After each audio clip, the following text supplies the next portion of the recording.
Hello friends, स्वागत है आप सबका आपका अपना यूट्यूब चैनल अब पढ़ेगा इंडिया में। आज हम लोग इस वीडियो में देखेंगे जो हम लोगों ने हिस्ट्री घटना चक्र का जो हम लोग सीरीज चला रहे हैं उसमें अभी हम लोग मॉडर्न हिस्ट्री देख रहे हैं। इससे पहले मेडिएबल हिस्ट्री जो है वो हम लोग ख़त्म कर रखे हैं। साथ ही साथ हम लोग पॉलिटी देख रहे हैं और जल्द ही हम लोग ज्योग्राफी का भी वीडियो जो है वो लेकर आएंगे। इस क्रम में आज जो हम लोगों ने रिवीजन सीरीज एक चलाया था, मतलब हिस्ट्री का जो आधुनिक भारत का इतिहास था उसमें जो 1 से 10 तक का जो वीडियो था वो तो पार्ट बाई पार्ट करके आ रहा था पूरे एक्सप्लेनेशन के साथ। फिर 1 से 10 तक पार्ट तक वाले को हम लोगों ने कॉन्सोलेटेड एक वीडियो बनाया था जो सिर्फ और सिर्फ क्वेश्चन और आंसर का था, मतलब रिवीजन बेस्ड वीडियो था। उसी तर्ज पे हम लोग आगे बढ़ते हुए आज हम लोग जो वीडियो नंबर 11 से 15 में जो हम लोगों ने क्वेश्चंस देखे हैं, लगभग 400 प्लस क्वेश्चंस हैं इन चारों पांचों वीडियो को अगर आप कंसीडर कर लीजिएगा तो, क्योंकि एक वीडियो में ऑलमोस्ट 80 प्लस क्वेश्चंस होते हैं। तो इन पांचों वीडियो को मिलाकर 400 प्लस क्वेश्चन है। इन 400 प्लस क्वेश्चन को आज हम लोग इस वीडियो में देखेंगे, जो कि एक फास्ट रिवीजन के तौर पे होगा कि आप लोगों ने अभी तक क्या पढ़ा क्या समझा, अब उसका आप लोग एक छोटा सा रिवीजन कर लीजिएगा। तो चलिए अब बढ़ते हैं आज के क्वेश्चंस की तरफ। आज का जो हमारा क्वेश्चन है वो पहला क्वेश्चन ये कह रहा है कि भारतवर्ष का सर्वप्रथम जो किसान आंदोलन था वो कौन था। तो भारतवर्ष का जो सर्वप्रथम किसान आंदोलन था वो था बिजौलिया किसान आंदोलन। तो इस क्वेश्चन का सही आंसर होगा option number D, Bijolia. Next है हमारा कि निम्न में से कौन जो है वो फरवरी 1918 में स्थापित यूपी किसान सभा की स्थापना से संबंध नहीं था। तो किसका नहीं था? जवाहरलाल नेहरू का नहीं था। तो इस क्वेश्चन का सही आंसर है option number C, Jawaharlal Nehru. Next है हमारा कि नाई धोबी बंद सामाजिक बाइकॉट का एक स्वरूप था जो 1919 में। तो ये 1919 में किसानों द्वारा प्रतापगढ़ जिले में चलाया गया था। नेक्स्ट है हमारा कि वह प्रदेश कौन था जहां बाबा रामचंद्र ने किसानों को संगठित किया था। तो यह कौन सा प्रदेश था? यह था अवध। तो इस क्वेश्चन का जो सही आंसर होगा वो होगा ऑप्शन नंबर ए, अवध में। नेक्स्ट है हमारा कि 1930 के दशक में देश के विभिन्न भागों में भिन्न भिन्न नेताओं द्वारा किसान आंदोलन चलाए गए थे, उनके प्रभाव क्षेत्रों को सुमेलित कीजिए। सहजानंद सरस्वती की अगर बात करते हैं तो यह बिहार के साथ मैच करेगा। खुदाई खिदमतगार की अगर हम लोग बात करते हैं तो ये NWFP यानी कि पश्चिमोत्तर सीमा प्रांत के साथ मैच करेगा। स्वामी रामानंद की बात कीजिएगा तो यह हैदराबाद के साथ मैच करेगा। और अब्दुल हमीद खां की अगर बात कीजिएगा तो यह दक्षिणी असम के साथ मैच करेगा। नेक्स्ट है हमारा कि इनमें से कौन जो है वो 1930 के दशक में किसान सभा आंदोलन से सक्रिय रूप से जुड़े थे। तो कौन जुड़े हुए थे? स्वामी सहजानंद। तो इस क्वेश्चन का सही आंसर है ऑप्शन नंबर बी। नेक्स्ट है हमारा कि अवध के एका आंदोलन का उद्देश्य क्या था। तो अवध के एका आंदोलन के उद्देश्य की अगर हम लोग बात करते हैं तो लगान का नगद में परिवर्तन इस का उद्देश्य था। नेक्स्ट है हमारा कि अखिल भारतीय किसान सभा के प्रथम सत्र की अध्यक्षता जो है वो किसके द्वारा की गई थी। तो यह स्वामी सहजानंद के द्वारा की गया था। तो इस क्वेश्चन का सही आंसर है ऑप्शन नंबर ए। नेक्स्ट है हमारा कि अखिल भारतीय किसान कांग्रेस का गठन किया गया था। तो अखिल भारतीय किसान कांग्रेस का जो गठन है वो कौन से वर्ष में किया गया था। तो यह 1936 में किया गया था। तो इस क्वेश्चन का सही आंसर होगा ऑप्शन नंबर ए, 1936। नेक्स्ट है हमारा वह कौन जगह थी जहां अखिल भारतीय किसान सभा का पहला अधिवेशन हुआ था। तो पहला अधिवेशन जो है वो लखनऊ में, फिर इसका दूसरा सत्र जो है वो फैजपुर में होता है। यहाँ पहला पूछ रहा है तो आपका आंसर जो होगा वो होगा option number C, Lucknow. Next है हमारा कि स्वामी सहजानंद का संबंध था। तो स्वामी सहजानंद का संबंध था बिहार के किसान आंदोलनों के साथ।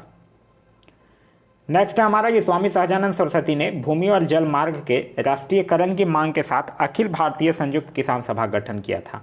तो ये कब गठित किया था? उनकी मृत्यु के ठीक पहले। तो इस क्वेश्चन का सही आंसर होगा ऑप्शन नंबर ए। नेक्स्ट है हमारा कि निम्नलिखित में से किस एक कांग्रेसी नेता ने प्रथम अखिल भारतीय किसान सभा में भाग लिया था। तो किसने भाग लिया था? जवाहरलाल नेहरू ने। तो इस क्वेश्चन का जो सही आंसर होगा वो होगा ऑप्शन नंबर ए, जवाहरलाल नेहरू। नेक्स्ट हमारा इनमें से कौन जो है वो बिहार में किसान आंदोलन के साथ जुड़े हुए थे। तो बिहार में किसान आंदोलन के साथ कौन जुड़े हुए थे? राजेंद्र प्रसाद। तो इस क्वेश्चन का सही आंसर होगा ऑप्शन नंबर ए, राजेंद्र प्रसाद। नेक्स्ट है हमारा कि सूची 1 और सूची 2 को सुमेलित करने के लिए कह रहा है। बारदोली सत्याग्रह की अगर बात कीजिएगा तो यह सरदार वल्लभ भाई पटेल के साथ मैच करेगा। भारतीय किसान विद्यालय की बात कीजिएगा तो यह NG रंगा के साथ मैच करेगा। बंगाल प्रजा पार्टी फजलुल हक के साथ मैच करेगा। और बकासत संघर्ष जो है वो स्वामी श्रद्धानंद सरस्वती के साथ मैच करेगा। नेक्स्ट है हमारा कि बंगाल के तिभागा किसान आंदोलन की क्या मांग थी। तो बंगाल के तिभागा किसान आंदोलन की मांग थी कि जमींदारों के हिस्सेदारी को फसल के आधे भाग से कम करके 1/3 करना। तो इस क्वेश्चन का जो सही आंसर होगा वो होगा ऑप्शन नंबर ए। नेक्स्ट है हमारा कि बारदोली सत्याग्रह जो 1928 में हुआ था उसका नेतृत्व किसने किया था। तो बारदोली सत्याग्रह का नेतृत्व जो है वो सरदार वल्लभ भाई पटेल के द्वारा किया गया था। नेक्स्ट है हमारा कि निम्न में से किस आंदोलन में सरदार वल्लभ भाई पटेल ने प्रमुख भूमिका निभाई थी। तो यह किस आंदोलन में निभाया था? बारदोली सत्याग्रह 1928 में। तो इस क्वेश्चन का सही आंसर होगा ऑप्शन नंबर डी। नेक्स्ट है हमारा कि वल्लभ भाई पटेल को सरदार की उपाधि किसने दी थी? तो वल्लभ भाई पटेल को सरदार की उपाधि जो है वो बारदोली की महिलाओं की ओर से महात्मा गांधी के द्वारा दिया गया था। तो इस क्वेश्चन का सही आंसर होगा ऑप्शन नंबर ए, महात्मा गांधी के द्वारा। नेक्स्ट है हमारा कि भूदान आंदोलन का सर्वप्रथम प्रारंभ जो है वो किस राज्य में हुआ था? तो भूदान आंदोलन का सर्वप्रथम प्रारंभ जो है वो आंध्र प्रदेश में हुआ था। नेक्स्ट है हमारा कि आचार्य विनोबा भावे ने के भूदान आंदोलन के प्रारंभ में निम्नलिखित स्थानों में से कौन एक जो है वो उससे संबंध था? तो कौन था? पोचमपल्ली। तो इस क्वेश्चन का सही आंसर होगा option number C, Pochampally. Next है हमारा कि भूदान आंदोलन जो है वो किसने प्रारंभ किया? तो भूदान आंदोलन जो है वो किसने प्रारंभ किया? विनोबा भावे ने। तो इस क्वेश्चन का जो सही आंसर होगा वो होगा ऑप्शन नंबर सी, विनोबा भावे ने। नेक्स्ट है हमारा कि भारत में 1918 में प्रथम मजदूर संघ की स्थापना किसके द्वारा किया गया था? तो यह जो है वो बीपी बाडिया के द्वारा किया गया था, मद्रास मजदूर संघ। तो इस क्वेश्चन का सही आंसर होगा option number B, B P Wadia. Next है हमारा कि निम्नलिखित में से किसने अहमदाबाद टेक्सटाइल लेबर एसोसिएशन की स्थापना किया था? तो यह महात्मा गांधी के द्वारा किया गया था। तो इस क्वेश्चन का सही आंसर ऑप्शन नंबर ए, महात्मा गांधी। नेक्स्ट हमारा भारत ट्रेड यूनियन कांग्रेस के पहले अध्यक्ष कौन थे? तो भारत ट्रेड यूनियन कांग्रेस के पहले अध्यक्ष थे लाला लाजपत राय। नेक्स्ट है हमारा कि बंबई में अखिल भारतीय व्यापार संघ कांग्रेस की स्थापना कब हुई थी? तो यह हुआ था 1920 में। नेक्स्ट है हमारा कि अखिल भारतीय ट्रेड यूनियन कांग्रेस के 1920 में बंबई में हुए प्रथम अधिवेशन की अध्यक्षता किसने किया था? तो यह जो है वो लाला लाजपत राय के द्वारा किया गया था। नेक्स्ट है हमारा कि 1929 में नागपुर में संपन्न all India trade union Congress की अध्यक्षता जो है वो किसने की थी? तो यह किसके द्वारा किया गया था? यह जवाहरलाल नेहरू के द्वारा किया गया था। नेक्स्ट है हमारा कि कम्युनिस्ट इंटरनेशनल का सदस्य बनने वाले पहला भारतीय कौन था? तो कौन थे? ये थे एम.एन. रॉय। तो इस क्वेश्चन का सही आंसर होगा ऑप्शन नंबर ए, एम.एन. रॉय। नेक्स्ट है हमारा कि अक्टूबर 1920 में भारतीय कम्युनिस्ट पार्टी की स्थापना के लिए ताशकंद में एकत्र हुए भारतीयों के समूह के मुखिया निम्नलिखित में से कौन थे? तो कौन थे? एम.एन. रॉय ही थे। तो इस क्वेश्चन का सही आंसर होगा ऑप्शन नंबर डी। नेक्स्ट है हमारा कि कानपुर षड्यंत्र मुकदमा जो है वो किस आंदोलन के नेताओं के विरुद्ध था? तो यह जो था वो साम्यवादी आंदोलन के नेताओं के विरुद्ध था। तो इस क्वेश्चन का सही आंसर ऑप्शन नंबर सी, साम्यवादी आंदोलन। नेक्स्ट है हमारा कि निम्नलिखित में से किस केस की समस्त संसार में चर्चा हुई और अभियुक्तों के समर्थन में अल्बर्ट ऑनस्टीन, एच.सी. वेल्स, हेरोल्ड लॉस्की तथा रूजवेल्ट ने भी सहानुभूतिपूर्व टिप्पणियाँ की थी? यह किस आंदोलन की बात कर रहा है? मेरठ षड्यंत्र मुकदमा की। तो इस क्वेश्चन का सही आंसर होगा ऑप्शन नंबर सी। नेक्स्ट है हमारा कि ट्रेड यूनियन आंदोलन के क्रांतिकारी चरण का समय क्या था? तो यह 1936 से लेकर 1939 तक। तो इस क्वेश्चन का सही आंसर है ऑप्शन नंबर बी। नेक्स्ट हमारा 1940 में रेडिकल डेमोक्रेटिक पार्टी का गठन किसने किया था? तो 1940 में रेडियल डेमोक्रेटिक पार्टी का जो गठन है वो एम.एन. रॉय के द्वारा ही किया गया था। तो इस क्वेश्चन का सही आंसर है ऑप्शन नंबर बी। नेक्स्ट हमारा कि सोमेंद्रनाथ टैगोर द्वारा स्थापित दल का नाम क्या था? तो इस दल का नाम था क्रांतिकारी साम्यवादी दल। नेक्स्ट है हमारा कि भारतीय स्वतंत्रता संग्राम के दौरान रॉलेट एक्ट ने किस कारण से सार्वजनिक रोष उत्पन्न किया था? तो किस कारण से किया था? इसने लोगों को बिना मुकदमा चलाए जेल भेजने के लिए अधिकृत किया था। तो इस क्वेश्चन का सही आंसर होगा ऑप्शन नंबर सी। नेक्स्ट हमारा कि रॉलेट एक्ट लाने का क्या प्रयोजन था? तो इसका प्रयोजन था राष्ट्रीय एवं क्रांतिकारी गतिविधियों पर रोक लगाना। नेक्स्ट हमारा रॉलेट एक्ट जो है वो भारत में लागू किया गया था। तो यह कब लागू किया गया था? 19 मार्च 1919 को। तो इस क्वेश्चन का सही आंसर होगा ऑप्शन नंबर बी। और फिर 19 मार्च 1919 को गांधी जी के द्वारा इस कानून के विरुद्ध में 19 मार्च 1919 को लागू किया गया था। और फिर गांधी जी के द्वारा इस कानून के विरुद्ध में 6 अप्रैल 1919 को देशव्यापी हड़ताल करवाई गई थी। नेक्स्ट हमारा कि रॉलेट एक्ट का लक्ष्य था। तो रॉलेट एक्ट का लक्ष्य क्या था? बिना मुकदमा चलाए बंदी बनाना और मुकदमों की सुनवाई संक्षिप्त प्रक्रिया के द्वारा करना। नेक्स्ट हमारा रॉलेट सत्याग्रह के संदर्भ में निम्नलिखित में से कौन सा कथन जो है वो सही है, यह पूछ रहा है आपसे। रॉलेट अधिनियम सेडिशन कमेटी की सिफारिश पर आधारित था, ये बिल्कुल सही है। रॉलेट सत्याग्रह में गांधी जी ने होम रूल लीग का उपयोग करने का प्रयास किया था, ये भी बिल्कुल सही है। और साइमन कमीशन के आगमन के विरुद्ध में हुए प्रदर्शन रॉलेट सत्याग्रह के साथ साथ हुए थे, ये गलत है। नेक्स्ट हमारा कि जब रॉलेट एक्ट पारित हुआ था उस समय भारत का वायसराय कौन था? तो उस समय भारत का वायसराय था लॉर्ड चैम्सफोर्ड, जो कि इसका जो टेन्योर था वो 1916 से लेकर 1921 तक था। नेक्स्ट है हमारा कि रॉलेट एक्ट का भारतीय राष्ट्रीय कांग्रेस ने विरोध किया था क्योंकि इसका लक्ष्य था, क्या इसका लक्ष्य था? इसका लक्ष्य था व्यक्तित्व स्वतंत्रता को सीमित करना। नेक्स्ट हमारा कि अखिल भारतीय राजनीति में गांधी का पहला साहसिक कदम क्या था? तो गांधी का पहला साहसिक कदम था रॉलेट सत्याग्रह। तो इस क्वेश्चन का सही आंसर होगा ऑप्शन नंबर बी, रॉलेट सत्याग्रह। नेक्स्ट हमारा रॉलेट एक्ट के विरोध में किसने लगान न देने का आंदोलन चलाने का सुझाव दिया था? तो यह किसने दिया था? स्वामी श्रद्धानंद ने। तो इस क्वेश्चन का सही आंसर होगा ऑप्शन नंबर डी। नेक्स्ट हमारा कि the anarchical and revolutionary crime act 1919 को समानता बोलचाल में क्या कहा जाता है? तो समानता बोलचाल में इसको रॉलेट एक्ट कहा जाता है। नेक्स्ट है हमारा कि कौन सी महत्वपूर्ण घटना जो है वो जलियांवाला बाग नरसंहार के तुरंत पूर्व घटी थी? तो तुरंत पूर्व कौन सा घटा था? यही रॉलेट एक्ट का बनना ही घटा था। जलियांवाला हत्याकांड जो है वो 13 अप्रैल 1919 को, और रॉलेट एक्ट का बनना कब? 19 मार्च 1919 को। नेक्स्ट है हमारा कि जलियांवाला बाग हत्याकांड हुआ। तो जलियांवाला बाग हत्याकांड हुआ 13 अप्रैल 1919 को अमृतसर में। नेक्स्ट है हमारा कि जलियांवाला बाग नरसंहार जो है वो किस गांधीवादी सत्याग्रह के संबंध में हुआ था? तो यह रॉलेट सत्याग्रह के संबंध में। तो इस क्वेश्चन का सही आंसर होगा ऑप्शन नंबर बी। नेक्स्ट हमारा वर्ष 1919 जो है वो भारतीय इतिहास से संबंधित है, तो किस लिए? जलियांवाला बाग त्रासदी से। नेक्स्ट हमारा जलियांवाला बाग जो है वो कत्लेआम जो है वो किस शहर में हुआ था? तो यह जो है वो अमृतसर में हुआ था। तो इस क्वेश्चन का सही आंसर होगा ऑप्शन नंबर सी, अमृतसर में। नेक्स्ट हमारा कि काफ़ी संख्या में जो लोग हैं वो अमृतसर के जलियांवाला बाग में 13 अप्रैल 1919 को एकत्रित हुए थे, किसके गिरफ्तारी के विरोध में? तो वो डॉक्टर सैफुद्दीन किचली और डॉक्टर सत्यपाल के गिरफ्तारी के विरुद्ध में। नेक्स्ट है हमारा कि जलियांवाला बाग हत्याकांड 1919 में पंजाब में हुए अत्याचारों से अपने विरोध के रूप में किस विख्यात व्यक्ति ने ब्रिटिश सरकार द्वारा प्रदान की गई नाइट की उपाधि को वापस लौटा दिया था? तो नाइट की उपाधि को किसने लौटा दिया था? रविन्द्रनाथ टैगोर ने। तो इस क्वेश्चन का सही आंसर होगा option number C, Rabindranath Tagore ने।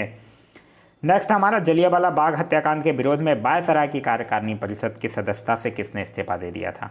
तो किसने इस्तीफा दे दिया था? शंकरन नायर ने। तो इस क्वेश्चन का सही आंसर होगा option number C, Sankaran Nair. Next है हमारा निम्न में से किसके द्वारा जलियांवाला बाग हत्याकांड के विरोध में सर की उपाधि त्यागी गई थी? तो सर की जो उपाधि है वो रविन्द्रनाथ टैगोर के द्वारा त्यागी गई थी। नेक्स्ट हमारा निम्नलिखित घटनाओं का सही क्रम में नीचे दिए गए कूट से ज्ञात कीजिए। जलियांवाला बाग नरसंहार की अगर बात करते हैं तो कब? 13 अप्रैल 1919। डॉक्टर सत्यपाल को बंदी बनाया जाना कब बनाया गया था? इनको बनाया गया था 9 अप्रैल 1919 को। और फिर कह रहा हूँ 1919 का अमृतसर कांग्रेस का अधिवेशन जो कि दिसंबर 1919 में हुआ था। अब इसको आप लोग अरेंज कर सकते हैं। नेक्स्ट है हमारा कि हंटर आयोग की नियुक्ति जो है वो की गई थी।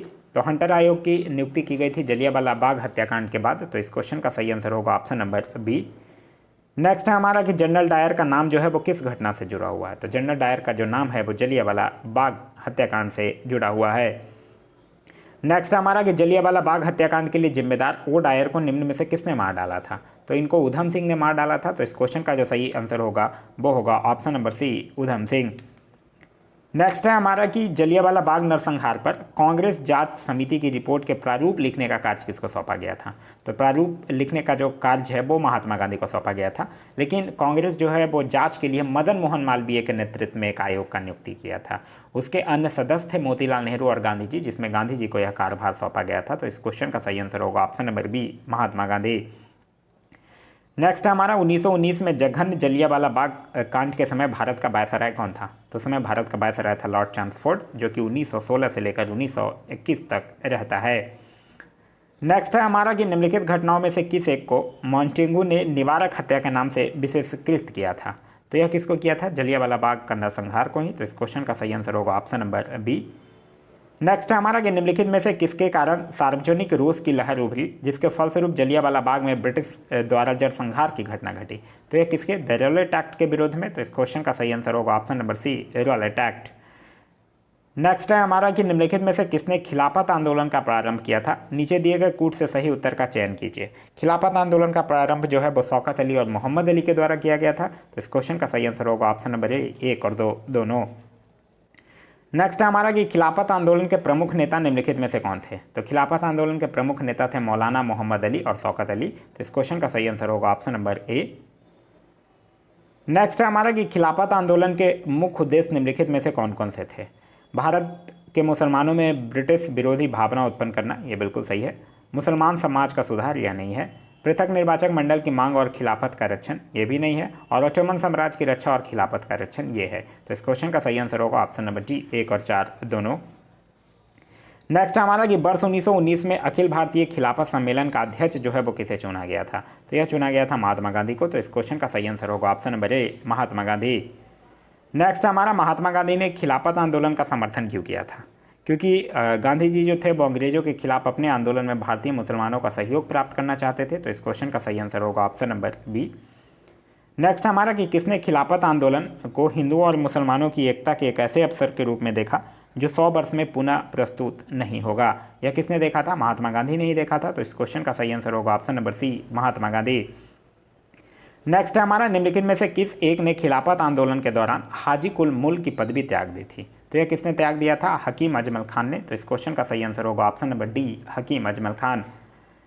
नेक्स्ट है हमारा कि गांधी जी को किसने सावधान किया था कि मुस्लिम धार्मिक नेताओं और उनके अनुयायियों के कट्टरपन को प्रोत्साहित ना करें। तो यह मोहम्मद अली जिन्ना ने कहा था। तो इस क्वेश्चन का सही आंसर होगा option number D, Mohammad Ali Jinnah ने।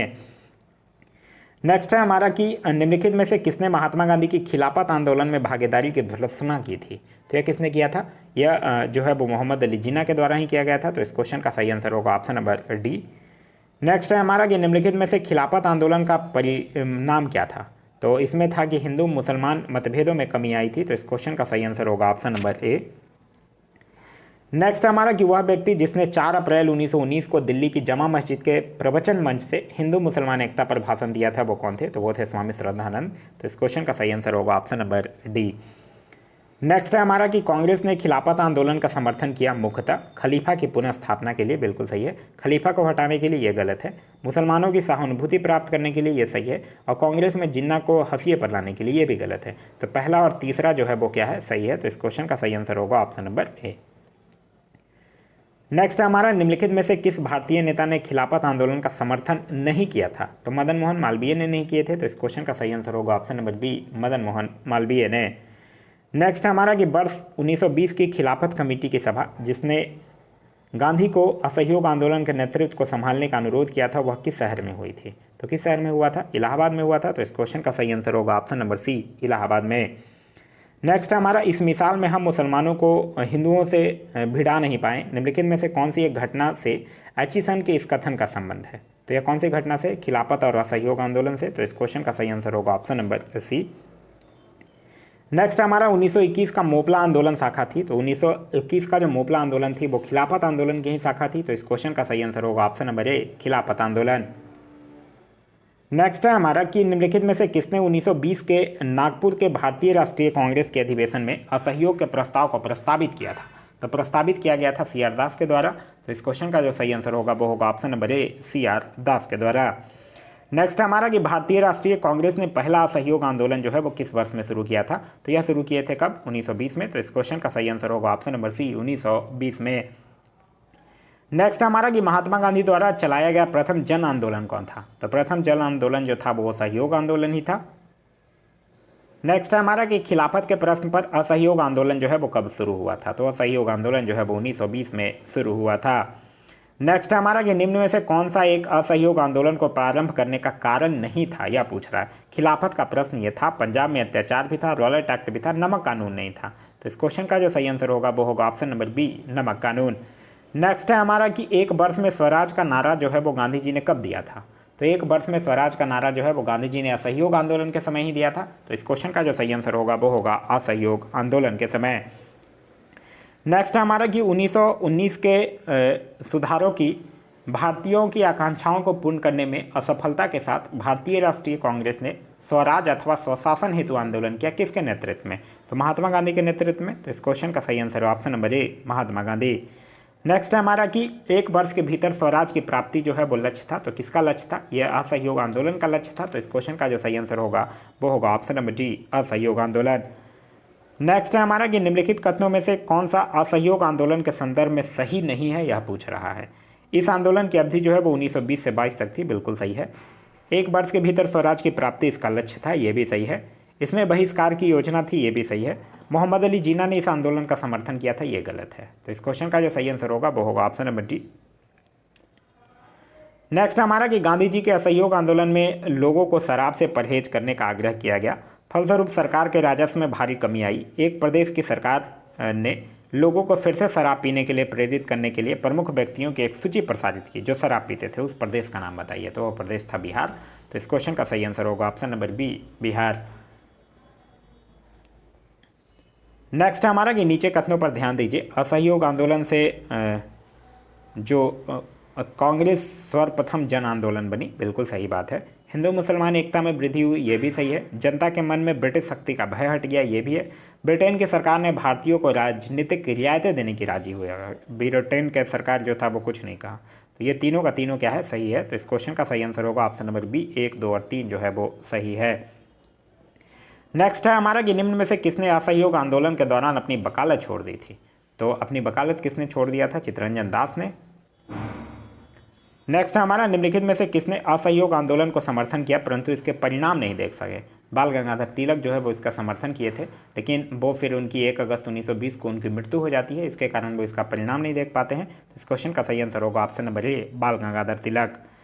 नेक्स्ट है हमारा कि किस क्षेत्र में राहुल सांगरियान जो है वो 1920 के असहयोग आंदोलन में सक्रिय थे। तो ये किस क्षेत्र में थे, ये बिहार के छपरा के क्षेत्रों में। तो इस क्वेश्चन का सही आंसर होगा ऑप्शन नंबर ए, छपरा। नेक्स्ट हमारा निम्नलिखित में से कौन जो है वो चौरी चौरा कांड की वास्तविक तिथि है। तो वास्तविक तिथि है 4 फरवरी 1922। ये ध्यान रखिएगा, कोई कोई बुक में 5 फरवरी 1922 भी दिया रहता है।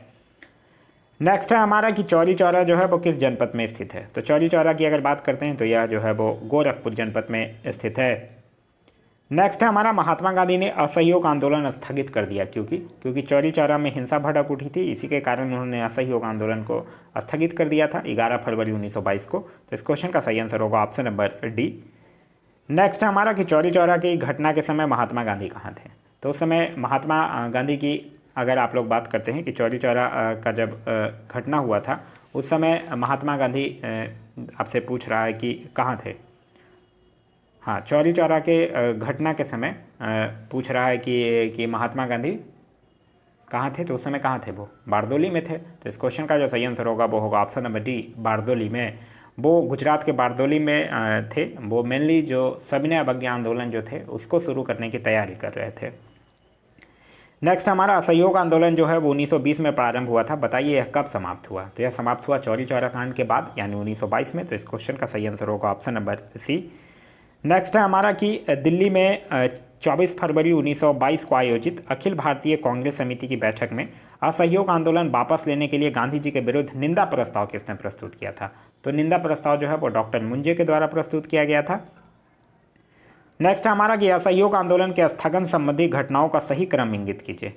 देखिए सही क्रम अगर आप इसका आपको कह रहा है कि इंगित कीजिए तो चौरी चौरा में पुलिस गोलीकांड होता है, उग्र भीड़ द्वारा पुलिस थाना को जलाना, फिर गांधी जी द्वारा आंदोलन का स्थगत और गांधी जी की गिरफ्तारी। तो इसको ये जो है वो सब अरेंज सीक्वेंस में ही लिखा हुआ है, ठीक है। सबसे पहले चौरी चौरा में पुलिस कांड होता है, फिर थाना जलाया जाता है, फिर आंदोलन का स्थगत किया जाता है, फिर गांधी जी की गिरफ्तारी हो जाती है, ठीक है। नेक्स्ट हमारा निम्नलिखित घटनाओं का सही क्रम जो है वो नीचे दिए गए कूट से बतलाइए। तो चौरी चौरा कांड की अगर बात करते हैं तो फरवरी 1904 फरवरी या 5 फरवरी 1922। बारदोली प्रस्ताव की बात करिएगा तो 12 फरवरी 1922। और असहयोग आंदोलन के स्थगन का बात कीजिएगा तो ये भी कब 1922। इसको अगर आप सही से अरेंज कीजिएगा तो आपका सही आंसर जो होगा वो होगा ऑप्शन नंबर सी। नेक्स्ट हमारा कि 1923 से 1928 के काल में भारतीय राजनीतिक में क्रांतिकारी गतिविधियों के पुनरावृत्ति का कारण था। तो क्या था पुनरावृत्ति का कारण, यह था कि गांधी जी द्वारा असहयोग आंदोलन का स्थगन। तो इस क्वेश्चन का सही आंसर होगा ऑप्शन नंबर बी। नेक्स्ट हमारा कि असहयोग आंदोलन के दौरान विदेशी वस्त्रों के लिए जलाए जाने पर किसने महात्मा गांधी को लिखा कि यह निष्ठुर बर्बादी है। यह रविन्द्रनाथ टैगोर के द्वारा लिखा गया था। तो इस क्वेश्चन का सही आंसर होगा option number B, Rabindranath Tagore. Next हमारा कि निम्नलिखित में से किसने असहयोग आंदोलन के दौरान विदेशी वस्त्रों के जलाए जाने का विरोध किया था। तो यह जो है वो रविन्द्रनाथ टैगोर के द्वारा किया गया था। नेक्स्ट हमारा कि निम्नलिखित संस्थाओं में से कौन जो है वो असहयोग आंदोलन के दौरान स्थापित की गई थी। तो असहयोग आंदोलन के दौरान काशी विद्यापीठ स्थापित किया गया था, गुजरात विद्यापीठ भी, जामिया मिलिया भी। काशी हिंदू विश्वविद्यालय नहीं किया गया था, क्योंकि अगर आप काशी हिंदू विश्वविद्यालय की अगर बात करते हैं तो इसकी स्थापना जो है वो 1921 में हुआ था बनारस में। तो इस क्वेश्चन का जो सही आंसर होगा वो होगा ऑप्शन नंबर सी, केवल 1, 2 और 3।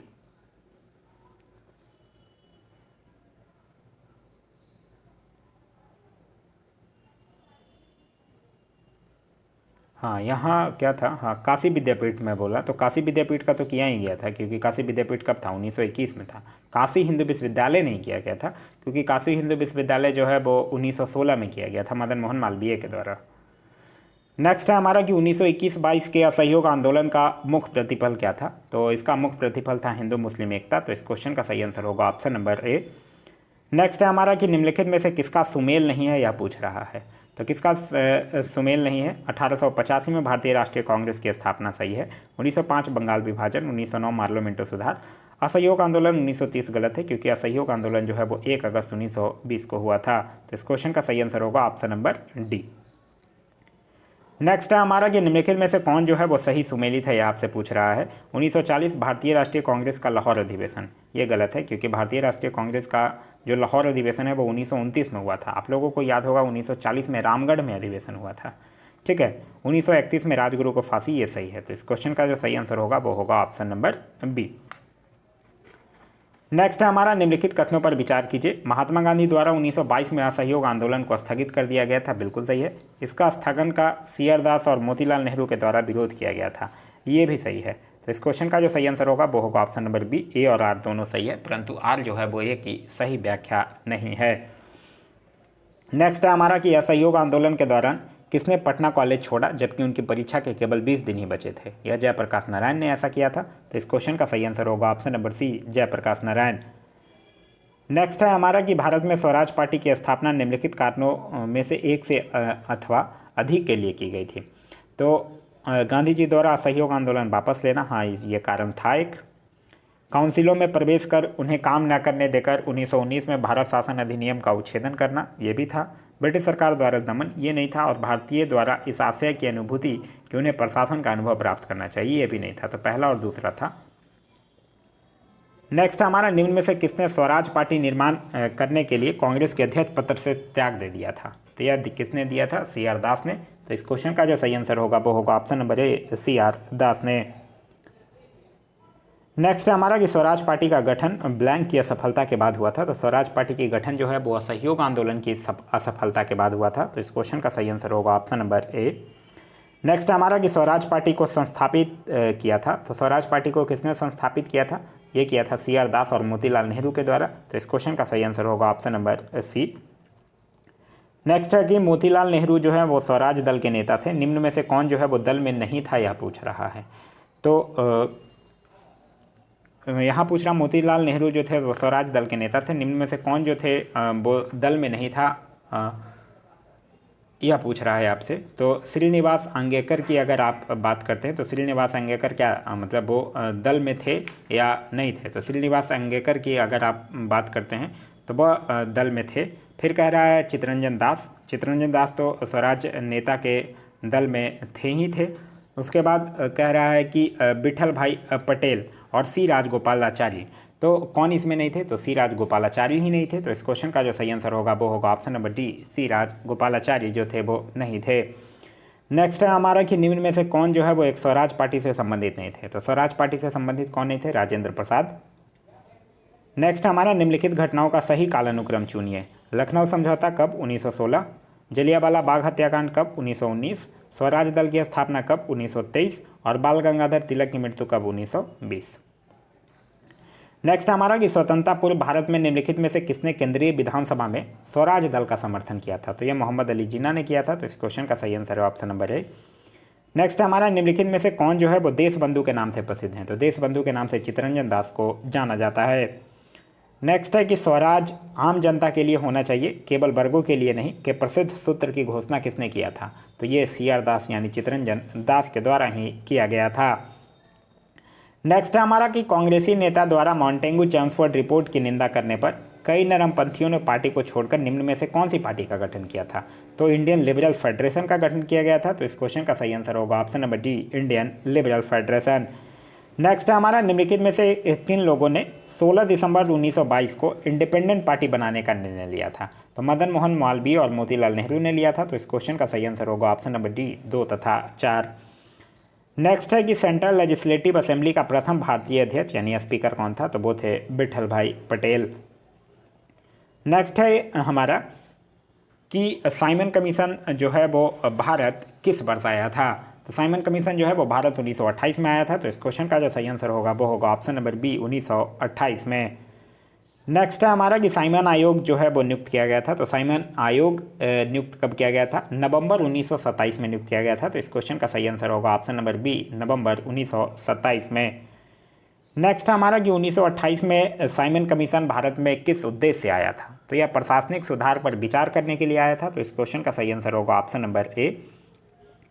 नेक्स्ट हमारा ये भारतीयों ने साइमन कमीशन का बहिष्कार किया था क्योंकि इसका जो कोई सदस्य था, मतलब 7 सदस्य थे, वो 7 अंग्रेज थे, कोई भी भारतीय नहीं था। तो इस क्वेश्चन का सही आंसर होगा ऑप्शन नंबर सी। नेक्स्ट है कि निम्नलिखित में से साइमन कमीशन का कौन सा एक सदस्य जो था वो उदारवादी दल का था? तो उदारवादी दल का वो खुद ही था, सर जॉन साइमन। तो इस क्वेश्चन का सही आंसर होगा ऑप्शन नंबर ए। नेक्स्ट है हमारा कि किसके सुझाव पर भारतीयों को साइमन कमीशन से बाहर रखा गया था? तो लॉर्ड इरविन के सुझाव पर रखा गया था। तो इस क्वेश्चन का सही आंसर होगा option number D Lord Irwin. Next है हमारा कि नीचे कथन और कारण दिया गया है। कथन कह रहा है कि कांग्रेस ने साइमन आयोग का बहिष्कार किया था, यह बिल्कुल सही है। और साइमन आयोग में एक भी सदस्य भारतीय नहीं थे। हाँ, तो यही कारण भी था कि इसी के कारण कांग्रेस जो है वो इसका बहिष्कार किया था। तो इस क्वेश्चन का सही आंसर होगा ए और आर दोनों सही है, और आर जो है वो ए की सही व्याख्या भी है। नेक्स्ट है हमारा कि निम्नलिखित कथनों में से कौन जो है वो साइमन कमीशन के संदर्भ में सही है, यह पूछ रहा है आपसे। उसकी नियुक्ति जो है वो 1919 एक्ट के क्रियान्वयन की पूछताछ के लिए की गई थी, बिल्कुल सही है।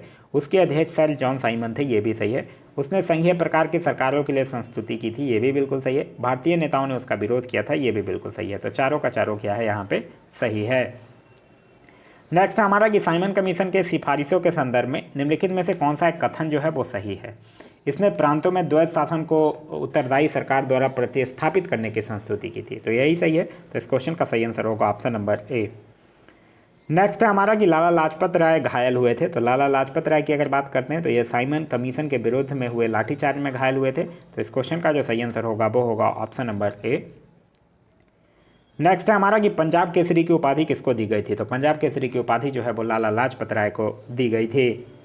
नेक्स्ट है हमारा कि 1928 में लाहौर में लाला लाजपत राय के नेतृत्व में साइमन कमीशन का विरोध आयोजित किया गया था, यह बिल्कुल सही है। और फिर कह रहा है कि साइमन कमीशन में एक भी भारतीय सदस्य शामिल नहीं थे, ये भी सही थे, और इसी के कारण विरोध आयोजित किया गया था। तो इस क्वेश्चन का सही आंसर होगा ऑप्शन नंबर ए और आर दोनों सत्य है, और ए की सही व्याख्या भी आर है। नेक्स्ट है हमारा कि नेहरू रिपोर्ट तैयार की गई थी। तो नेहरू रिपोर्ट जो है वो मोतीलाल नेहरू के द्वारा तैयार किया गया था। तो इस क्वेश्चन का सही आंसर होगा ऑप्शन नंबर ए मोतीलाल नेहरू। नेक्स्ट है हमारा कि निम्नलिखित में से किसने सर्वप्रथम भारत के लिए औपनिवेशिक स्वराज की मांग की थी? तो यह किसके द्वारा किया गया था? सर तेज बहादुर सप्रू और जयकर के द्वारा। तो इस क्वेश्चन का सही आंसर होगा ऑप्शन नंबर सी। नेक्स्ट है हमारा कि भारतीय स्वतंत्रता आंदोलन के काल के संदर्भ में नेहरू रिपोर्ट में निम्नलिखित में से किसकी या किस किस की अनुशंसा की गई थी? भारत के लिए पूर्ण स्वतंत्रता ये नहीं किया गया था, क्योंकि भारत के लिए एक डोमिनियन स्टेट की बात कही गई थी। अल्पसंख्यकों हेतु आरक्षित स्थानों के लिए संयुक्त निर्वाचन क्षेत्र ये कहा गया था, और संविधान में भारतीयों के लिए मौलिक अधिकारों का प्रावधान ये भी कहा गया था। तो इस क्वेश्चन का सही आंसर होगा ऑप्शन नंबर बी केवल 2 और 3 कहा गया था। नेक्स्ट है हमारा कि निम्न में से कौन जो है वो वर्ष 1928 में इंडिपेंडेंस फॉर इंडिया लीग के गठन से संबंधित है? तो कौन थे? जवाहरलाल नेहरू भी थे और सुभाष चंद्र बोस भी थे। तो इस क्वेश्चन का सही आंसर होगा ऑप्शन नंबर सी 1 और 2 दोनों थे। नेक्स्ट है हमारा कि रिक्त स्थानों की पूर्ति करने के लिए कह रहा है नेहरू रिपोर्ट किन की अध्यक्षता में एक कमेटी द्वारा तैयार किया गया था और इसका विषय क्या था? तो यह मोतीलाल नेहरू की अध्यक्षता में, और इसका विषय था भारत में संवैधानिक व्यवस्थाएं। नेक्स्ट है हमारा कि मुस्लिम लीग के निम्नलिखित में से किस अधिवेशन में मोहम्मद अली जिन्ना ने अपना 14 सूत्रीय प्रस्ताव रखा था? तो ये किस अधिवेशन में रखा था? 1929 में। तो इस क्वेश्चन का सही आंसर होगा ऑप्शन नंबर सी 1929 में। नेक्स्ट है हमारा कि कांग्रेस दल की उग्र शाखा ने, जिसके एक प्रमुख नेता जवाहरलाल नेहरू थे, इंडिपेंडेंस फॉर इंडिया लीग की स्थापना की। वह लीग जो था वो किसके विरोध में स्थापित हुआ था? तो वो जो था वो नेहरू रिपोर्ट के ही विरोध में स्थापित हुआ था। तो इस क्वेश्चन का सही आंसर होगा option number C Nehru report के विरुद्ध में। नेक्स्ट है हमारा कि भारतीय स्वतंत्रता संग्राम के दौरान निम्नलिखित में से किसने प्रस्तावित किया था कि स्वराज को सभी प्रकार के विदेशी नियंत्रण से मुक्त संपूर्ण स्वतंत्रता के रूप में परिभाषित किया जाए? तो यह किसने किया था? मौलाना हजरत मोहानी ने। तो इस क्वेश्चन का सही आंसर होगा ऑप्शन नंबर बी, मौलाना हजरत मोहानी ने। नेक्स्ट है हमारा कि कांग्रेस ने कब पहली बार भारत की स्वतंत्रता का प्रस्ताव पारित किया था? तो कब किया था? 1929 में। तो इस क्वेश्चन का सही आंसर होगा ऑप्शन नंबर ए, 1929 में। नेक्स्ट है हमारा कि पूर्ण स्वराज का प्रस्ताव जो है वो लाहौर कांग्रेस में पारित किया गया था कौन से वर्ष में? तो 1929 में किया गया था। तो इस क्वेश्चन का जो सही आंसर होगा वो होगा ऑप्शन नंबर बी, 1929 में। नेक्स्ट है हमारा कि निम्नलिखित में से किस एक ने भारतीय राष्ट्रीय कांग्रेस के उस अधिवेशन की अध्यक्षता की थी जिसमें पूर्ण स्वराज का प्रस्ताव पारित किया गया था? तो उसकी अध्यक्षता कौन किए थे? जवाहरलाल नेहरू। तो इस क्वेश्चन का सही आंसर होगा option number B, Jawaharlal Nehru. Next हमारा कि कांग्रेस के 1929 के लाहौर अधिवेशन में कांग्रेस का लक्ष्य पूर्ण स्वराज किसके द्वारा घोषित किया गया था? तो यह किसके द्वारा घोषित किया गया था? जवाहरलाल नेहरू के ही द्वारा। तो इस क्वेश्चन का सही आंसर होगा option number C, Jawaharlal Nehru. Next हमारा कि 31 दिसंबर 1929 को अर्धरात्रि में भारतीय राष्ट्रध्वज को किसने फहराया था? तो जवाहरलाल नेहरू ने ही। तो इस क्वेश्चन का सही आंसर होगा ऑप्शन नंबर डी। नेक्स्ट हमारा कि स्वतंत्रता का नवग्रहित तिरंगा जो है वो पहली बार कब लहराया गया था? तो यह 31 दिसंबर 1929 को लहराया गया था। नेक्स्ट हमारा कि भारतीय राष्ट्रीय कांग्रेस के निम्नलिखित अधिवेशनों में से किस एक की अध्यक्षता जो है वो जवाहरलाल नेहरू ने सर्वप्रथम की थी? तो उन्होंने लाहौर अधिवेशन 1929 का किया था। तो इस क्वेश्चन का सही आंसर होगा ऑप्शन नंबर ए। फिर बाद में जाकर उन्होंने 1937 के फैजपुर अधिवेशन की भी अध्यक्षता की थी।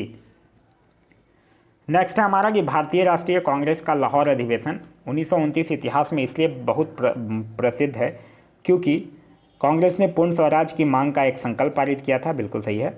इस अधिवेशन में उग्रवादियों एवं उदारवादियों के बीच झगड़े को सुलझा लिया गया था, ये गलत है। फिर कह रहा है इस अधिवेशन में दो राष्ट्रों की मांग के सिद्धांत को स्वीकार करते हुए एक संकल्प पारित किया गया था, ये भी गलत है। तो इस क्वेश्चन का जो सही आंसर होगा वो होगा ऑप्शन नंबर ए, केवल एक सही है।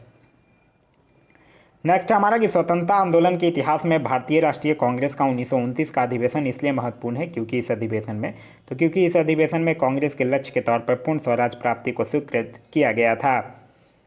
नेक्स्ट हमारा निम्नलिखित भारतीय राष्ट्रीय कांग्रेस के अधिवेशनों में से किसमें कांग्रेस का लक्ष्य जो है वो पूर्ण स्वराज घोषित किया गया था? तो यह किसमें किया गया था? लाहौर के 1929 में। नेक्स्ट है हमारा कि कांग्रेस ने पूर्ण स्वराज की घोषणा सबसे पहले कहाँ की थी? तो कांग्रेस जो है वो पूर्ण स्वराज की घोषणा लाहौर में 1929 में। नेक्स्ट है हमारा कि निम्नलिखित में से कौन सा है जो 1929 में कांग्रेस के लाहौर अधिवेशन में पारित संकल्प में शामिल नहीं था? यह पूछ रहा है आपसे। भारत की विदेश नीति की घोषणा यह था, पूर्ण स्वराज के लक्ष्य की घोषणा ये भी था, सबने अवज्ञा आंदोलन प्रारंभ करने की तैयारी ये भी था, अस्पृश्यता उन्मूलन नहीं था। तो इस क्वेश्चन का जो सही आंसर होगा वो होगा ऑप्शन नंबर डी, अस्पृश्यता उन्मूलन। नेक्स्ट हमारा कि पूर्ण स्वराज संकल्प को भारतीय राष्ट्रीय कांग्रेस के लाहौर अधिवेशन में किसने प्रस्तुत किया था? तो यह जवाहरलाल नेहरू के द्वारा प्रस्तुत किया गया था। तो इस क्वेश्चन का सही आंसर होगा ऑप्शन नंबर बी। नेक्स्ट है हमारा कि किस कांग्रेस सत्र में कार्यकारी कमेटी को सविनय अवज्ञा आंदोलन प्रारंभ करने का अधिकार दिया गया था? तो यह गया था लाहौर सत्र में। तो इस क्वेश्चन का सही आंसर होगा ऑप्शन नंबर बी, लाहौर सत्र। नेक्स्ट हमारा कि दांडी यात्रा के साथ निम्नलिखित में से क्या प्रारंभ हुआ था? तो दांडी यात्रा के साथ सविनय अवज्ञा आंदोलन प्रारंभ हुआ था। तो इस क्वेश्चन का सही आंसर होगा ऑप्शन नंबर सी। नेक्स्ट हमारा कि दांडी यात्रा की गई थी, तो दांडी यात्रा किया गया था 1930 में। नेक्स्ट हमारा कि गांधी जी ने दांडी यात्रा प्रारंभ की थी, तो गांधी जी ने दांडी यात्रा साबरमती से 12 मार्च 1930 को प्रारंभ किए थे। तो इस क्वेश्चन का सही आंसर होगा ऑप्शन नंबर बी। नेक्स्ट हमारा निम्नलिखित प्रांतों में से किस प्रांत के सत्याग्रहियों की संख्या जो है वो महात्मा गांधी के दांडी कूच में सर्वाधिक थी? तो वो गुजरात में थी। देखिए टोटल 79 समर्थक थे जिसमें गुजरात से थे 31। नेक्स्ट हमारा निम्नलिखित में से किसने गांधी जी के नमक आंदोलन में भाग लिया था? तो गांधी जी के नमक आंदोलन में सरोजिनी नायडू भाग ली थी, राजकुमारी अमृता कौर भी ली थी, कमला देवी चट्टोपाध्याय भी ली थी। तो इस क्वेश्चन का सही आंसर होगा ऑप्शन नंबर डी, उपयुक्त में से सभी। नेक्स्ट हमारा निम्नलिखित में से किस आंदोलन में महिलाओं की भागीदारी जो थी वो सर्वाधिक मानी जाती है? तो यह किस में माना जाता है? यही नमक सत्याग्रह में। तो इस क्वेश्चन का सही आंसर होगा ऑप्शन नंबर बी, नमक सत्याग्रह में। नेक्स्ट है हमारा कि सबने अवज्ञा आंदोलन जो है वो शुरू हुआ, तो सबने अवज्ञा आंदोलन जो है वो दांडी मार्च के बाद शुरू हुआ। तो इस क्वेश्चन का सही आंसर होगा ऑप्शन नंबर सी। नेक्स्ट हमारा सबसे पहले कौन सी घटना घटी यह पूछ रहा है। देखिए सबसे पहले अगर बात करते हैं तो दांडी मार्च कब घटा है? मार्च 1930 में। भारत छोड़ो आंदोलन कब? 1942 में। साइमन कमीशन का आगमन कब? 1928 में। और गांधी इरविन समझौता कब? 1931 में। तो सबसे पहले क्या हुआ? साइमन कमीशन का आगमन। तो इस क्वेश्चन का सही आंसर होगा ऑप्शन नंबर सी। नेक्स्ट हमारा भारतीय इतिहास में 6 अप्रैल 1930 की तिथि जानी जाती है। तो यह क्यों जानी जाती है? महात्मा गांधी द्वारा दांडी मार्च हेतु जानी जाती है। तो इस क्वेश्चन का जो सही आंसर होगा वो होगा ऑप्शन नंबर ए। नेक्स्ट है हमारा कथन और कारण दिया हुआ है। कह रहा महात्मा गांधी द्वारा नमक आंदोलन वर्ष 1930 में चलाया गया था। बिल्कुल सही है। महात्मा गांधी का उद्देश्य था कि गरीबों को नमक मुफ्त उपलब्ध हो, ये उद्देश्य नहीं था इनका। तो इस क्वेश्चन का जो सही आंसर होगा वो होगा ऑप्शन नंबर सी। ए सही है परंतु आर जो है वो गलत है। नेक्स्ट है हमारा कि शक्ति के विरुद्ध अधिकार की इस लड़ाई में मैं विश्व की सहानुभूति चाहता हूँ, यह कथन किससे संबंधित है? तो यह गांधी जी की दांडी यात्रा से ही संबंधित है। तो इस क्वेश्चन का जो सही आंसर होगा वो होगा ऑप्शन नंबर बी। नेक्स्ट हमारा कि गांधी के दांडी मार्च के संदर्भ में निम्नलिखित में से कौन सा कथन जो है वो असत्य है, यह पूछ रहा है। यह साबरमती आश्रम से दांडी ग्राम मार्च तक था, ये बिल्कुल सही है। नमक कर का विरोध करना इसका विशेष प्रयोजन था, ये भी सही है। समुद्र के किनारे पहुंचकर गांधी जी ने नमक बनाया था, यह गलत है। उन्होंने नमक बनाया नहीं था, एक मुट्ठी नमक बस हाथ में लिया था। यह पूरी तरह से पैदल मार्च था, ये भी सही है। तो इस क्वेश्चन का सही आंसर जो होगा वो होगा ऑप्शन नंबर सी। नेक्स्ट हमारा निम्नलिखित में से कौन सा कथन जो है वो महात्मा गांधी की दांडी यात्रा के विषय में असत्य है? यह पूर्णतः एक पैदल यात्रा थी, ये बिल्कुल सही है। साबरमती आश्रम से आरंभ होकर इसका समापन दांडी में हुआ था, ये भी बिल्कुल सही है। साबरमती आश्रम से शुरू समूची यात्रा 24 दिन में पूरी हुई थी, ये भी बिल्कुल सही है। इसकी शुरुआत 15 मार्च 1930 को की गई थी, यह गलत है क्योंकि इसकी शुरुआत जो है वो 12 मार्च 1930 को की गई थी। तो इस क्वेश्चन का जो सही आंसर होगा वो होगा ऑप्शन नंबर डी। नेक्स्ट हमारा कि नमक सत्याग्रह के समय गांधी जी के गिरफ्तार हो जाने के बाद आंदोलन के नेता के रूप में उनका स्थान किसने लिया था? तो उनका स्थान जो है वो अब्बास तैयब जी के द्वारा लिया गया था। तो इस क्वेश्चन का सही आंसर होगा option number A, Abbas Tyabji के द्वारा। नेक्स्ट हमारा महात्मा गांधी धरसना नामक गोदाम पर कांग्रेस कार्यकर्ताओं के धावे के समय कहाँ थे? तो उस समय ये अरबदा जेल में थे। तो इस क्वेश्चन का सही आंसर होगा ऑप्शन नंबर ए, अरबदा जेल में। नेक्स्ट हमारा कि आचार्य विनोबा भावे जो हैं वो किस आंदोलन में भाग लेने के लिए प्रथम बार गिरफ्तार हुए थे? तो विनोबा भावे जो हैं वो सबने अवज्ञा आंदोलन में ही प्रथम बार गिरफ्तार हुए थे। तो इस क्वेश्चन का सही आंसर होगा ऑप्शन नंबर सी। नेक्स्ट हमारा गांधी जी ने जिस विदेशी पत्रकार को दांडी मार्च के समय अपने साबरमती आश्रम में ठहराया था वो कौन था? तो वो था बेब मिलर। नेक्स्ट है हमारा कि इनमें से किसने अप्रैल 1930 में नमक कानून तोड़ने के लिए तंजौर तट पर एक अभियान संगठित किया था? तो यह किसने किया था? यह किए थे सी राजगोपालाचारी ने। तो इस क्वेश्चन का सही आंसर होगा ऑप्शन नंबर बी। नेक्स्ट हमारा कि लाल कुर्ती दल जो है वो संगठित किया गया था। तो लाल कुर्ती दल की अगर हम लोग बात करते हैं तो यह किसके द्वारा? अंग्रेजों को निकालने के लिए संगठित किया गया था, ठीक है। और किसके द्वारा? अब्दुल गफ्फार खां के नेतृत्व में। तो नेक्स्ट क्वेश्चन है हमारा कि 1929 में खुदाई खिदमतगार को किसने संगठित किया था? तो अब्दुल गफ्फार खां ने। तो इस क्वेश्चन का जो सही आंसर होगा वो होगा option number A, Abdul Ghaffar Khan. Actually जो लाल कुर्ती दल था उसे ही अब्दुल गफ्फार खां ने खुदाई खिदमतगार का नाम भी दिया था। नेक्स्ट है हमारा कि गढ़वाल रेजिमेंट के सैनिकों ने प्रदर्शनकारियों पर गोली चलाने से इनकार कर दिया था। तो कौन से आंदोलन में? सबने अवज्ञा आंदोलन में ही। तो इस क्वेश्चन का सही आंसर होगा ऑप्शन नंबर सी। नेक्स्ट है हमारा कि सन 1930 में अंग्रेज सरकार के विरुद्ध प्रसिद्ध पेशावर कांड का नायक कौन था? तो वो था वीर चंद्र सिंह गढ़वाली। तो इस क्वेश्चन का सही आंसर है ऑप्शन नंबर सी। नेक्स्ट है हमारा कि जिया तरंग आंदोलन जो है वो कहाँ प्रारंभ हुआ था? तो जिया तरंग आंदोलन जो है वो मणिपुर में प्रारंभ हुआ था। नेक्स्ट है हमारा कि बेगूसराय के चौकीदारी टैक्स के विरुद्ध आंदोलन एक हिस्सा था। तो यह जो था वो सबने अवज्ञा आंदोलन का ही हिस्सा था। तो इस क्वेश्चन का जो सही आंसर होगा वो होगा ऑप्शन नंबर बी, सबने अवज्ञा आंदोलन। नेक्स्ट है हमारा कि सबने अवज्ञा आंदोलन यानी कि सिविल डिसऑबिडेंस मूवमेंट की सफलता के बाद गांधी जी ने महत्व दिया था। तो उन्होंने रचनात्मक कार्यक्रम को महत्व दिया था। तो इस क्वेश्चन का जो सही आंसर होगा वो होगा ऑप्शन नंबर ए, रचनात्मक कार्यक्रम को। नेक्स्ट है हमारा कि प्रभावती देवी जो है वो किस क्षेत्र की स्वतंत्रता संग्राम सेनानी थी? तो ये कहाँ की थी? पटना की थी। तो इस क्वेश्चन का जो सही आंसर होगा वो होगा ऑप्शन नंबर बी। नेक्स्ट है हमारा कि गांधी इरविन समझौता जो है वो मुख्य रूप से, तो गांधी इरविन समझौता जो है वो मुख्य रूप से गोलमेज सम्मेलन में कांग्रेस की भागीदारी को सहज करने के लिए किया गया था। नेक्स्ट है हमारा कि गांधी इरविन समझौते पर हस्ताक्षर हुआ था। तो गांधी इरविन समझौते पर 5 मार्च 1931 को। तो इस क्वेश्चन का सही आंसर होगा ऑप्शन नंबर ए, 1931 को। नेक्स्ट है हमारा कि निम्नलिखित में से किसका स्थगन जो है वो गांधी इरविन समझौते में किया जाना प्रस्तावित था? तो किसका स्थगन किया जाना प्रस्तावित था? सबने अवज्ञा आंदोलन का। तो इस क्वेश्चन का सही आंसर होगा ऑप्शन नंबर डी, सबने अवज्ञा आंदोलन। नेक्स्ट है हमारा कि गांधी इरविन समझौते के हस्ताक्षरित होने में किसने महत्वपूर्ण भूमिका निभाई थी। तो महत्वपूर्ण भूमिका जो है वो तेज बहादुर सप्रू के द्वारा निभाया गया था। नेक्स्ट है हमारा कि निम्नलिखित व्यक्तियों में से किसने इरविन तथा गांधी को दो महात्मा कहा था। तो यह किसके द्वारा कहा गया था, यह जो है वो सरोजनी नायडू के द्वारा कहा गया था। तो इस क्वेश्चन का सही आंसर होगा option number B, Sarojini Naidu.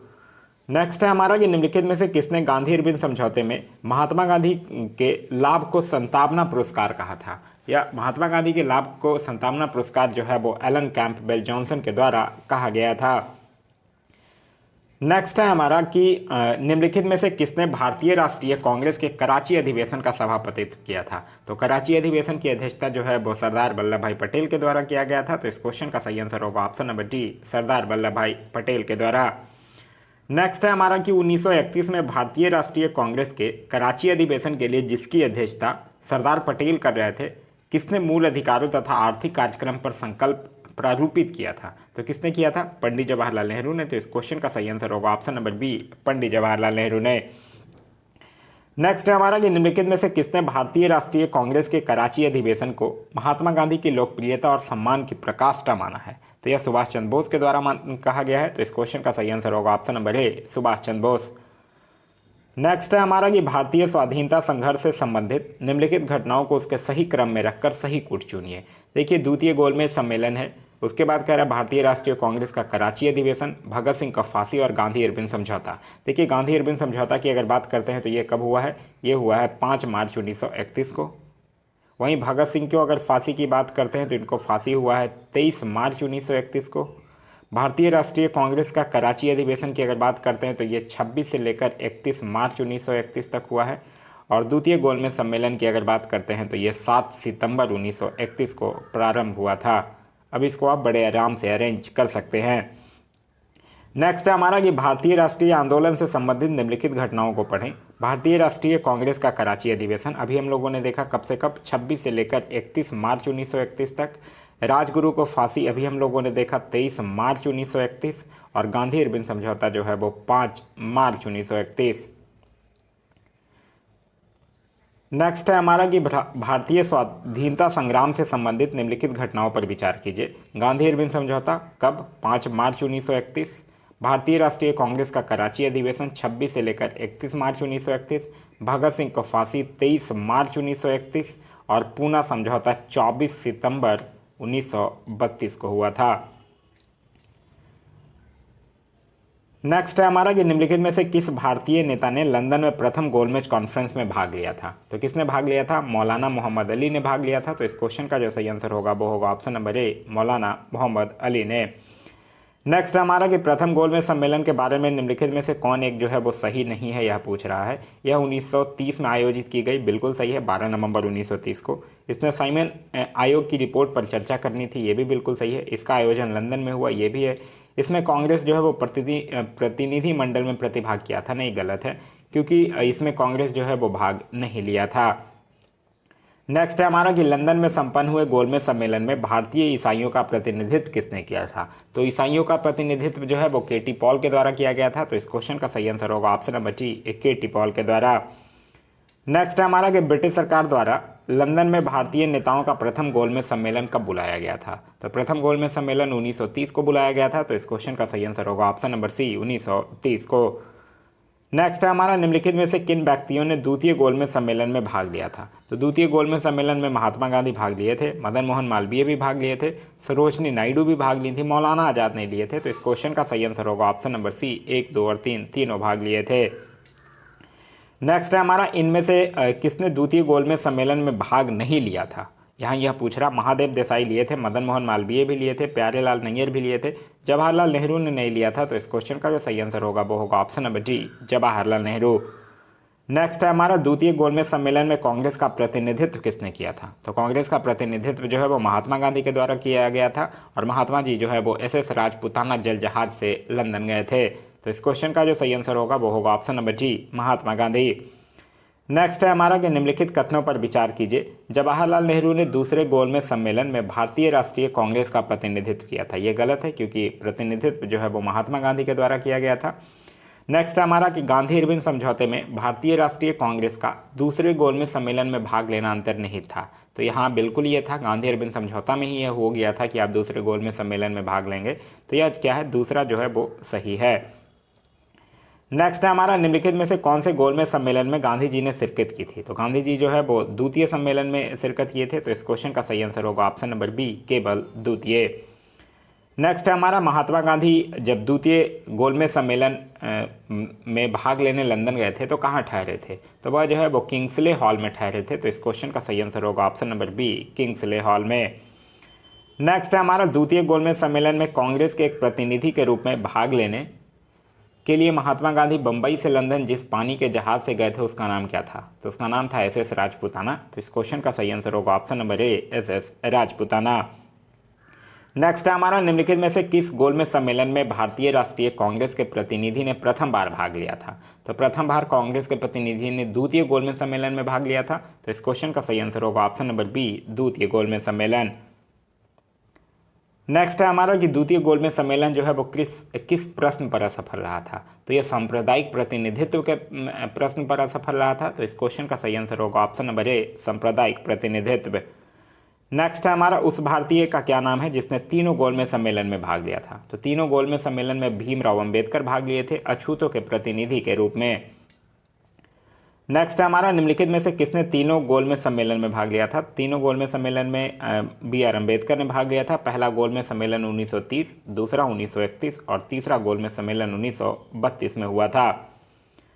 Next है हमारा कि 1930-32 की अवधि में भारत और ब्रिटेन के राजनेताओं की लंदन में हुई बैठकों का प्रायः प्रथम, द्वितीय तथा तृतीय गोलमेज सम्मेलन के रूप में उल्लेख किया जाता है। उनका उसी रूप में उल्लेख गलत होगा, क्यों गलत होगा, क्योंकि यह जो तीन जो हैं वो अलग अलग सम्मेलन नहीं थे, किंतु एक ही सम्मेलन की अवस्था थी जो 3 सत्रों में संपन्न हुई थी। तो इस क्वेश्चन का जो सही आंसर होगा वो होगा ऑप्शन नंबर डी। नेक्स्ट है, कह रहा है कि निम्नलिखित कथनों पर विचार कीजिए। प्रथम गोलमेज सम्मेलन में डॉक्टर अंबेडकर ने दलित वर्ग के लिए अलग निर्वाचक मंडल की बात रखी थी। यह बिल्कुल सही है। आगे कह रहा है कि पूना पैक्ट में स्थानीय निकायों तथा सिविल सेवाओं में दलित वर्गों के प्रतिनिधित्व के लिए विशेष उपबंध रखे गए थे। ये भी बिल्कुल सही है।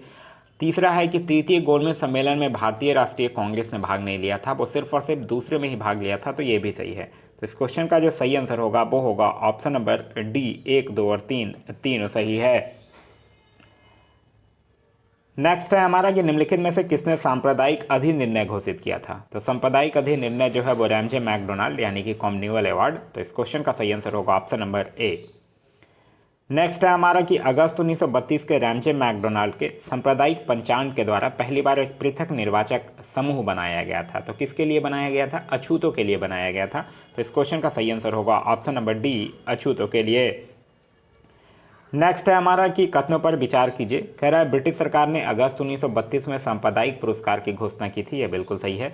इसके तहत प्रत्येक अल्पसंख्यक समुदाय के लिए विधानमंडलों में कुछ सीटें आरक्षित की गई थी, जिसके लिए सदस्यों का चुनाव जो है वो पृथक निर्वाचक मंडलों से होता था। तो ये भी बिल्कुल सही है। तो इस क्वेश्चन का सही आंसर होगा ऑप्शन नंबर ए और आर दोनों सही है, और ए का सही स्पष्टीकरण भी आर है।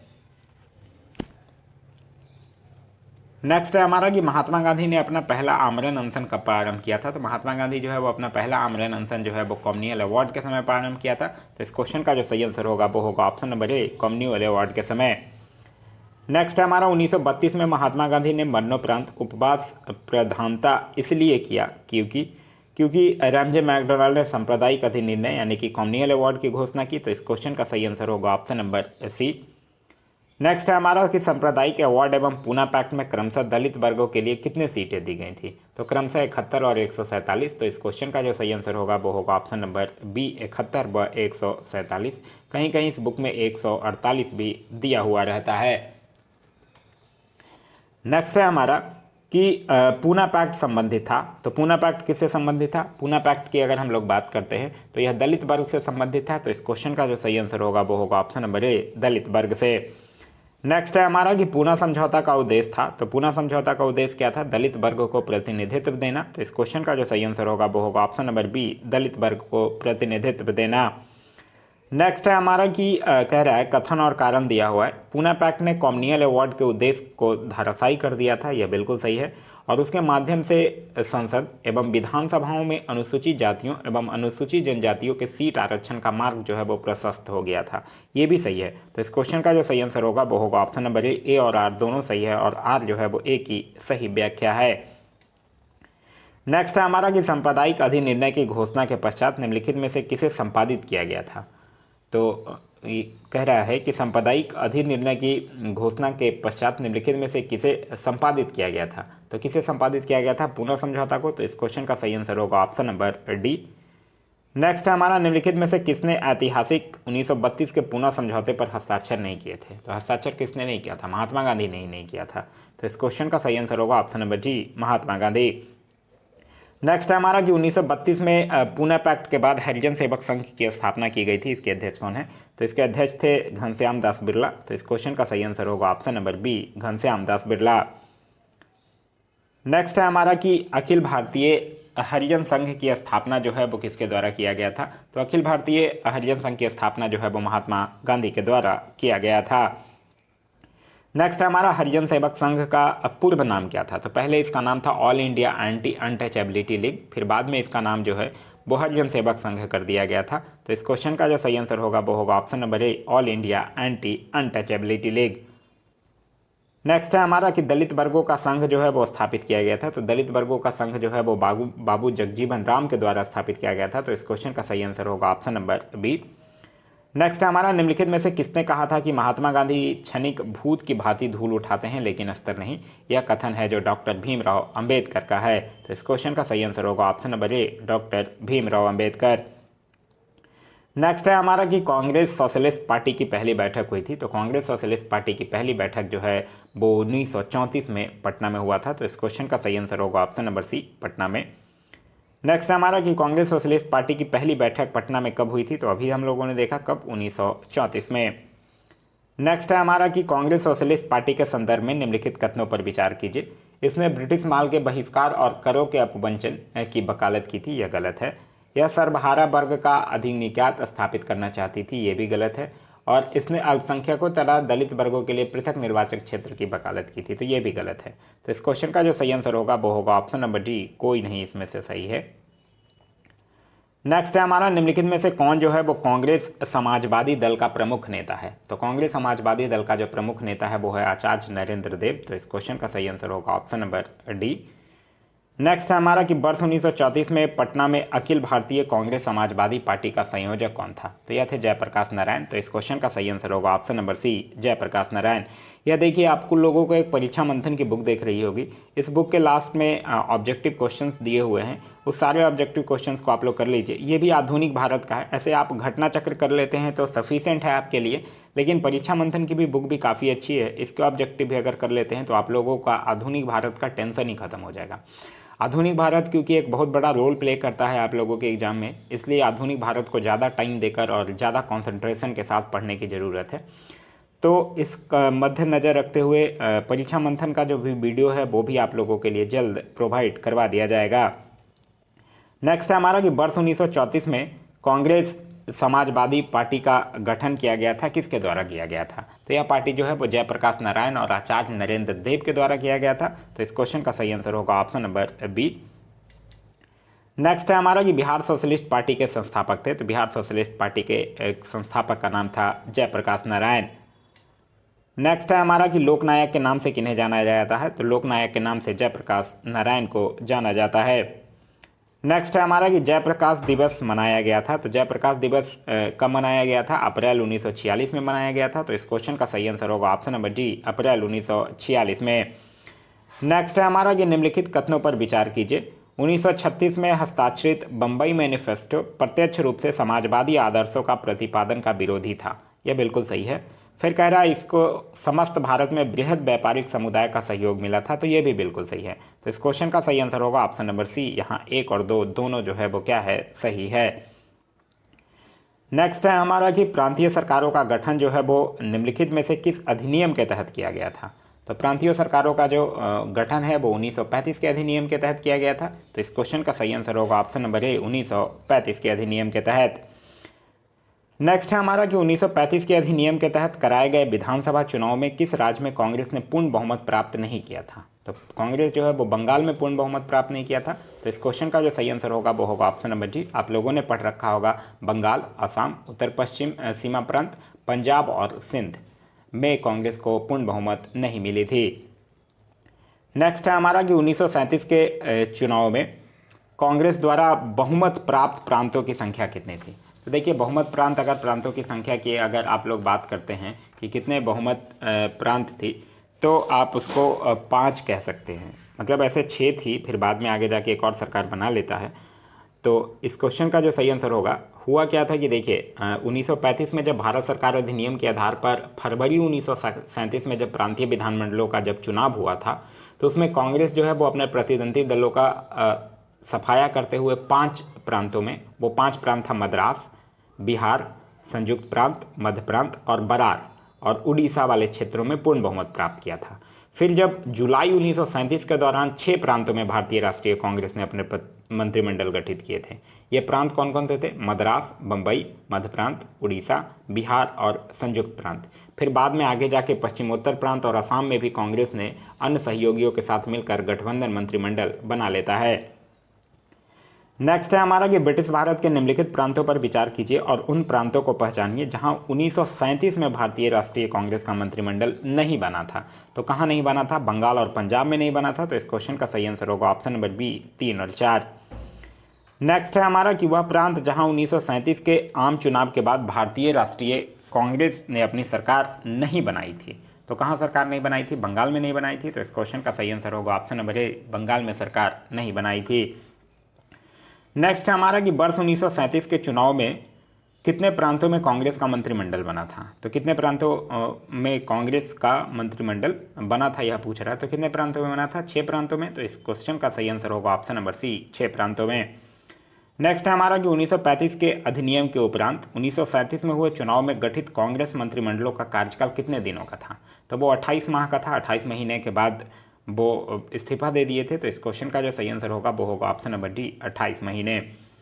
नेक्स्ट है हमारा मुस्लिम लीग ने मुक्ति दिवस मनाया था। तो मुस्लिम लीग जो है वो मुक्ति दिवस 22 दिसंबर 1939 को। तो इस क्वेश्चन का जो सही आंसर होगा वो होगा ऑप्शन नंबर ए, 1939 में। नेक्स्ट है हमारा कि अपनी किस कार्यकारिणी कमेटी में कांग्रेस ने भू स्वामित्व को समाप्त करने की नीति अपनाई थी। तो यह जो है वो कांग्रेस की कार्यकारिणी समिति कमेटी 1937 थी, उसमें अपनाया था। नेक्स्ट है हमारा कि 1937 के चुनाव के पश्चात यूपी में गठित मंत्रिमंडल में किसको वित्त विभाग सौंपा गया था।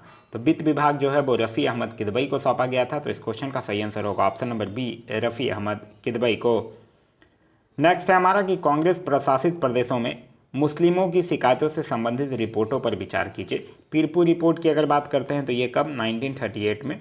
शरीफ रिपोर्ट की अगर बात करते हैं तो ये मार्च 1939 में। और मुस्लिम सफरिंग अंडर कांग्रेस रूल की अगर बात करते हैं तो यह दिसंबर 1939 में। नेक्स्ट है हमारा कि 1938 में भारतीय राष्ट्रीय कांग्रेस के अध्यक्ष निर्वाचित हुए थे। तो 1938 में कौन निर्वाचित हुए थे? सुभाष चंद्र बोस, जो कि कांग्रेस का अधिवेशन हुआ था कहाँ? गुजरात के हरिपुरा में। तो इस क्वेश्चन का जो सही आंसर होगा वो होगा option number B, Subhash Chandra Bose. Next है हमारा कि हरिपुरा जहां भारतीय राष्ट्रीय कांग्रेस का वार्षिक अधिवेशन 1938 में सुभाष चंद्र बोस की अध्यक्षता में हुआ था, वो निम्नलिखित राज्य में किस में स्थित है? तो गुजरात में स्थित है। तो इस क्वेश्चन का सही आंसर होगा ऑप्शन नंबर ए, गुजरात में। नेक्स्ट है हमारा भारतीय राष्ट्रीय कांग्रेस के त्रिपुरी सम्मेलन में वर्ष 1939 में सुभाष चंद्र बोस को कांग्रेस का अध्यक्ष चुना गया था। यह त्रिपुरी कहाँ है? तो त्रिपुरी कहाँ है? जबलपुर मध्य प्रदेश में है। तो इस क्वेश्चन का जो सही आंसर होगा वो होगा option number C, Jabalpur. Next है हमारा कि निम्नलिखित भारतीय राष्ट्रीय कांग्रेस के किस अधिवेशन में सुभाष चंद्र बोस जो है वो दूसरी बार अध्यक्ष बने थे। तो पहली बार तो बने थे 1938 में हरिपुरा अधिवेशन में और दूसरी बार बने 1939 में त्रिपुरी अधिवेशन में। तो इस क्वेश्चन का सही आंसर होगा ऑप्शन नंबर सी, त्रिपुरी अधिवेशन में। नेक्स्ट है हमारा कि नेताजी सुभाष चंद्र बोस भारतीय राष्ट्रीय कांग्रेस के अध्यक्ष किनको हराकर बने थे। तो यह जो है वो पटाभी सीतारमैया को हराकर बने थे। तो इस क्वेश्चन का सही आंसर होगा ऑप्शन नंबर ई, पटाभी सीतारमैया। नेक्स्ट है हमारा निम्नलिखित में से भारतीय राष्ट्रीय कांग्रेस के किस अधिवेशन में कांग्रेस अध्यक्ष के चुनाव में सुभाष चंद्र बोस जो है वो पटाभी सीतारमैया को पराजित किए थे। तो यही त्रिपुरी अधिवेशन 1939 में। तो इस क्वेश्चन का सही आंसर होगा ऑप्शन नंबर बी। नेक्स्ट है हमारा कि सुभाष चंद्र बोस के त्याग पत्र के बाद भारतीय राष्ट्रीय कांग्रेस का अध्यक्ष कौन हुआ। तो सुभाष चंद्र बोस के त्याग पत्र के बाद भारतीय राष्ट्रीय कांग्रेस का अध्यक्ष राजेंद्र प्रसाद बने थे। तो इस क्वेश्चन का सही आंसर होगा ऑप्शन नंबर सी। याद रखिएगा कि डॉक्टर राजेंद्र प्रसाद को जब 1947 में दिल्ली में विशेष अधिवेशन हुआ था, उसकी अध्यक्षता भी राजेंद्र प्रसाद के द्वारा किया गया था। नेक्स्ट है हमारा कि कांग्रेस के त्रिपुरी अधिवेशन के पश्चात सुभाष चंद्र बोस और दक्षिणपंथी का समस्त झगड़ा किस प्रश्न पर केंद्रित हो गया था। तो यह कांग्रेस कार्यकारिणी समिति के गठन के प्रश्न पर केंद्रित हो गया था। तो इस क्वेश्चन का सही आंसर होगा ऑप्शन नंबर ए। नेक्स्ट है हमारा कि किस भारतीय राष्ट्रवादी नेता ने जर्मनी और ब्रिटेन के बीच युद्ध को ऐसे ईश्वर प्रदत्त अवसर के रूप में देखा जिसमें भारतीयों को उस स्थिति का अपने हित में लाभ उठाने का मौका मिलता। तो यह सुभाष चंद्र बोस ने देखा था। तो इस क्वेश्चन का सही आंसर होगा ऑप्शन नंबर सी, सुभाष चंद्र बोस। नेक्स्ट है हमारा कि 1927 की बटलर कमेटी का उद्देश्य क्या था। तो 1927 की बटलर कमेटी का उद्देश्य था भारत सरकार तथा देशी राज्यों के मध्य संबंधों को सुधारना। नेक्स्ट है हमारा कि all India state people conference का गठन कब हुआ था। तो इसका गठन कब हुआ था, 1927 में। तो इस क्वेश्चन का सही आंसर होगा ऑप्शन नंबर सी, 1927 में। नेक्स्ट है हमारा कि निम्नलिखित में से कौन जो है वो 1939 में भारत प्रजामंडल यानी all India state people's conference के अध्यक्ष थे। तो 1939 में कौन थे, जवाहरलाल नेहरू। तो इस क्वेश्चन का सही आंसर होगा option number B, Jawaharlal Nehru. Next है हमारा कि भारतीय संघ में राजवाड़ों का विलय जो है वो अधिकाधिक किस सन में हुआ था। तो अधिकाधिक जो है वो 1947 में हो गया था। 1947 के बाद सिर्फ और सिर्फ जूनागढ़, जम्मू कश्मीर और हैदराबाद, इन तीनों को छोड़कर बाद बाकी जितने भी थे वो सब 1947 में विलय हो गए थे। नेक्स्ट हमारा कि राज्यों का विलयनीकरण जिनका नेतृत्व में हुआ था वो कौन थे। तो वो थे सरदार वल्लभ भाई पटेल। तो इस क्वेश्चन का सही आंसर होगा option number D, Sardar Vallabh भाई पटेल। नेक्स्ट हमारा कि अन्य राजवाड़ों के भारत में विलय के बाद भी किन 3 राज्यों ने भारत में शामिल होना विलंबित किया था। तो यह कौन कौन किया था, जूनागढ़, हैदराबाद और जम्मू कश्मीर। तो इस क्वेश्चन का सही आंसर होगा ऑप्शन नंबर बी। नेक्स्ट हमारा कि जम्मू एंड कश्मीर भारत का अभिन्न अंग कब बना। तो यह बना 26 अक्टूबर 1947 को। नेक्स्ट है हमारा कि भारतवर्ष के विभाजन के समय ब्रिटिश भारत के निम्नलिखित में से किस एक प्रांत ने संयुक्त अथवा स्वतंत्र अस्तित्व के लिए योजनाएं सामने रखी थी। तो यह किस ने रखा था, पंजाब ने रखा था। नेक्स्ट है कि निम्नलिखित देशी राज्यों में कौन यथावत यानी कि स्टैंड स्टील समझौते का पक्षधर था। तो कौन था, यह था हैदराबाद। तो इस क्वेश्चन का सही आंसर होगा ऑप्शन नंबर ए, हैदराबाद। नेक्स्ट हमारा कि द्वितीय विश्व युद्ध के संबंध में भारतीय राष्ट्रीय कांग्रेस की क्या नीति थी। तो भारतीय राष्ट्रीय कांग्रेस की नीति थी कि पूर्ण स्वतंत्रता का आश्वासन मिलने पर ब्रिटेन का सहयोग करेगा। नेक्स्ट है हमारा कि द्वितीय विश्व युद्ध में भारतीय राष्ट्रीय कांग्रेस ने अंग्रेजों को सहयोग प्रदान किया था। यह गलत है। और क्योंकि उन्हें पूर्ण स्वराज प्राप्त होने की आशा थी, ये भी गलत है। तो यहाँ क्या है, इस क्वेश्चन का सही आंसर होगा ऑप्शन नंबर बी, एस और आर जो है वो दोनों असत्य है। नेक्स्ट है हमारा कि वर्ष 1939 में सभी प्रांतों में कांग्रेस मंत्रिमंडलों ने त्यागपत्र दे दिया था। यह बिल्कुल सही है। फिर कह रहा है कि कांग्रेस ने द्वितीय विश्व युद्ध के संदर्भ में वायसराय के जर्मनी के विरुद्ध युद्ध घोषित कर देने के निर्णय को स्वीकार नहीं किया था। तो ये भी बिल्कुल सही है। तो इस क्वेश्चन का सही आंसर होगा ऑप्शन नंबर ए और आर दोनों सही है। और आर जो है वो सही व्याख्या है ए की। नेक्स्ट है हमारा कि 1939 में कांग्रेस मंत्रिमंडल ने 7 प्रांतों में त्यागपत्र दे दिया था। क्यों त्यागपत्र दे दिया था, क्योंकि कांग्रेस अन्य 4 प्रांतों में मंत्रिमंडल नहीं बना पाई थी। यह गलत है। कांग्रेस में वाम पक्ष के उदय से मंत्रिमंडल का कार्य करना असंभव हो गया था। ये भी गलत है। उनके प्रांतों में बहुत अधिक सांप्रदायिक अशांति थी। ये भी गलत है। तो इस क्वेश्चन का सही आंसर होगा ऑप्शन नंबर डी, उपयुक्त कथन ए बी सी में से कोई सही नहीं है। एक्चुअली हुआ क्या था कि 28 माह के कार्यकाल के बाद कांग्रेस जो है वो 1939 में त्यागपत्र दे दिया था, क्योंकि द्वितीय विश्व युद्ध में भारतीयों की सहमति के बगैर ही ब्रिटिश सरकार के द्वारा भारत को युद्धग्रस्त घोषित कर दिया गया था। नेक्स्ट है हमारा कि द्वितीय महायुद्ध जो है वो कब समाप्त हुआ। तो कब समाप्त हुआ, ये 1939 में शुरू हुआ है और 1945 में समाप्त हुआ है। तो इस क्वेश्चन का सही आंसर होगा ऑप्शन नंबर डी, 1945 में। नेक्स्ट है हमारा कि द्वितीय विश्व युद्ध के समय ब्रिटेन के प्रधानमंत्री कौन थे। तो द्वितीय विश्व युद्ध के समय प्रधानमंत्री थे विंस्टन चर्चिल। विंस्टन चर्चिल का जो टेन्योर था वो था 1940 से लेकर 1945 तक। नेक्स्ट है हमारा कि भारतीय मुसलमानों के पृथक राज के लिए पाकिस्तान शब्द का प्रयोग जो है वो सबसे पहले निम्न में से किसने किया था। तो सबसे पहले चौधरी रहमत अली और उनके मित्रों के द्वारा किया गया था। तो इस क्वेश्चन का सही आंसर होगा ऑप्शन नंबर डी, नेक्स्ट है हमारा कि मुसलमानों के लिए पृथक राष्ट्र का विचार किसने दिया था। तो पृथक राष्ट्र का विचार जो है वो सर मोहम्मद इकबाल के द्वारा दिया गया था। तो इस क्वेश्चन का सही आंसर है option number C, sir Mohammad Iqbal. Next है हमारा निम्नलिखित में से किसने सर्वप्रथम भारत में एक पृथक मुस्लिम राज का प्रस्ताव रखा था। तो पृथक मुस्लिम राज का प्रस्ताव जो है वो मोहम्मद इकबाल, जो 1930 में वो मुस्लिम लीग का इलाहाबाद अधिवेशन में भाषण दे रहे थे, उसी में रखे थे। तो इस क्वेश्चन का सही आंसर होगा option number D, Mohammad Iqbal ने। नेक्स्ट हमारा पाकिस्तान के अलग अलग राज्य आंदोलन का नेतृत्व किसने किया था। तो पाकिस्तान के अलग अलग राज्य आंदोलन का नेतृत्व जो है पाकिस्तान के अलग राज्य आंदोलन का नेतृत्व जो है वो मोहम्मद अली जिन्ना के द्वारा किया गया था। नेक्स्ट है कि निम्नलिखित में से किसने मोहम्मद अली जिन्ना को हिंदू मुस्लिम एकता का दूत कहा था। तो यह सरोजनी नायडू के द्वारा कहा गया था। तो इस क्वेश्चन का सही आंसर होगा ऑप्शन नंबर ए, सरोजनी नायडू। नेक्स्ट है हमारा कि कथन नेहरू एक राष्ट्रभक्त है जबकि जिन्ना एक राजनीतिज्ञ है व्यक्त किया गया था। तो यह सर मोहम्मद इकबाल के द्वारा व्यक्तित्व किया गया था। तो इस क्वेश्चन का सही आंसर होगा option number C, sir Mohammad Iqbal के द्वारा। नेक्स्ट है हमारा कि निम्नलिखित में से कौन एक कथन जो है वो मोहम्मद अली जिन्ना के विषय में सही नहीं है, यह पूछ रहा है। वो जो थे वह दो राष्ट्र सिद्धांत के समर्थक थे, बिल्कुल सही है। उन्होंने 1940 के मुस्लिम लीग के लाहौर के वार्षिक अधिवेशन की अध्यक्षता की थी, ये भी बिल्कुल सही है। असहयोग आंदोलन में उन्होंने भाग नहीं लिया था, ये भी बिल्कुल सही है। वो सदैव डायरी रखते थे, ये गलत है। तो इस क्वेश्चन का जो सही आंसर होगा वो होगा ऑप्शन नंबर डी। नेक्स्ट हमारा कह रहा है कि मुस्लिमों के लिए एक पृथक देश की प्रथम बार एक निश्चित अभिव्यक्ति कहाँ हुई थी। तो यह जब 1930 के मुस्लिम लीग के इलाहाबाद अधिवेशन के इकबाल के अध्यक्षीय भाषण में ही हुआ था। तो इस क्वेश्चन का सही आंसर होगा ऑप्शन नंबर ए। नेक्स्ट है हमारा कि मुस्लिम लीग द्वारा पाकिस्तान की स्थापना की मांग करने वाला प्रस्ताव जो है वो पारित किया गया था किस वर्ष में। तो 1940 में पारित किया गया था। तो इस क्वेश्चन का सही आंसर होगा ऑप्शन नंबर बी, 1940 में। नेक्स्ट है हमारा कि मुस्लिम लीग द्वारा पाकिस्तान का प्रस्ताव जो है वो पारित किया गया था। तो मुस्लिम लीग के द्वारा पाकिस्तान का जो प्रस्ताव है वो मार्च 1940 में पारित किया गया था। तो इस क्वेश्चन का सही आंसर होगा ऑप्शन नंबर सी। नेक्स्ट है हमारा कि वर्ष 1940 में मुस्लिम लीग के अधिवेशन में पाकिस्तान के सृजन का प्रस्ताव किसने रखा था। तो पाकिस्तान के सृजन का प्रस्ताव जो है वो खलीक जुम्मा के द्वारा रखा गया था। तो इस क्वेश्चन का सही आंसर होगा ऑप्शन नंबर डी।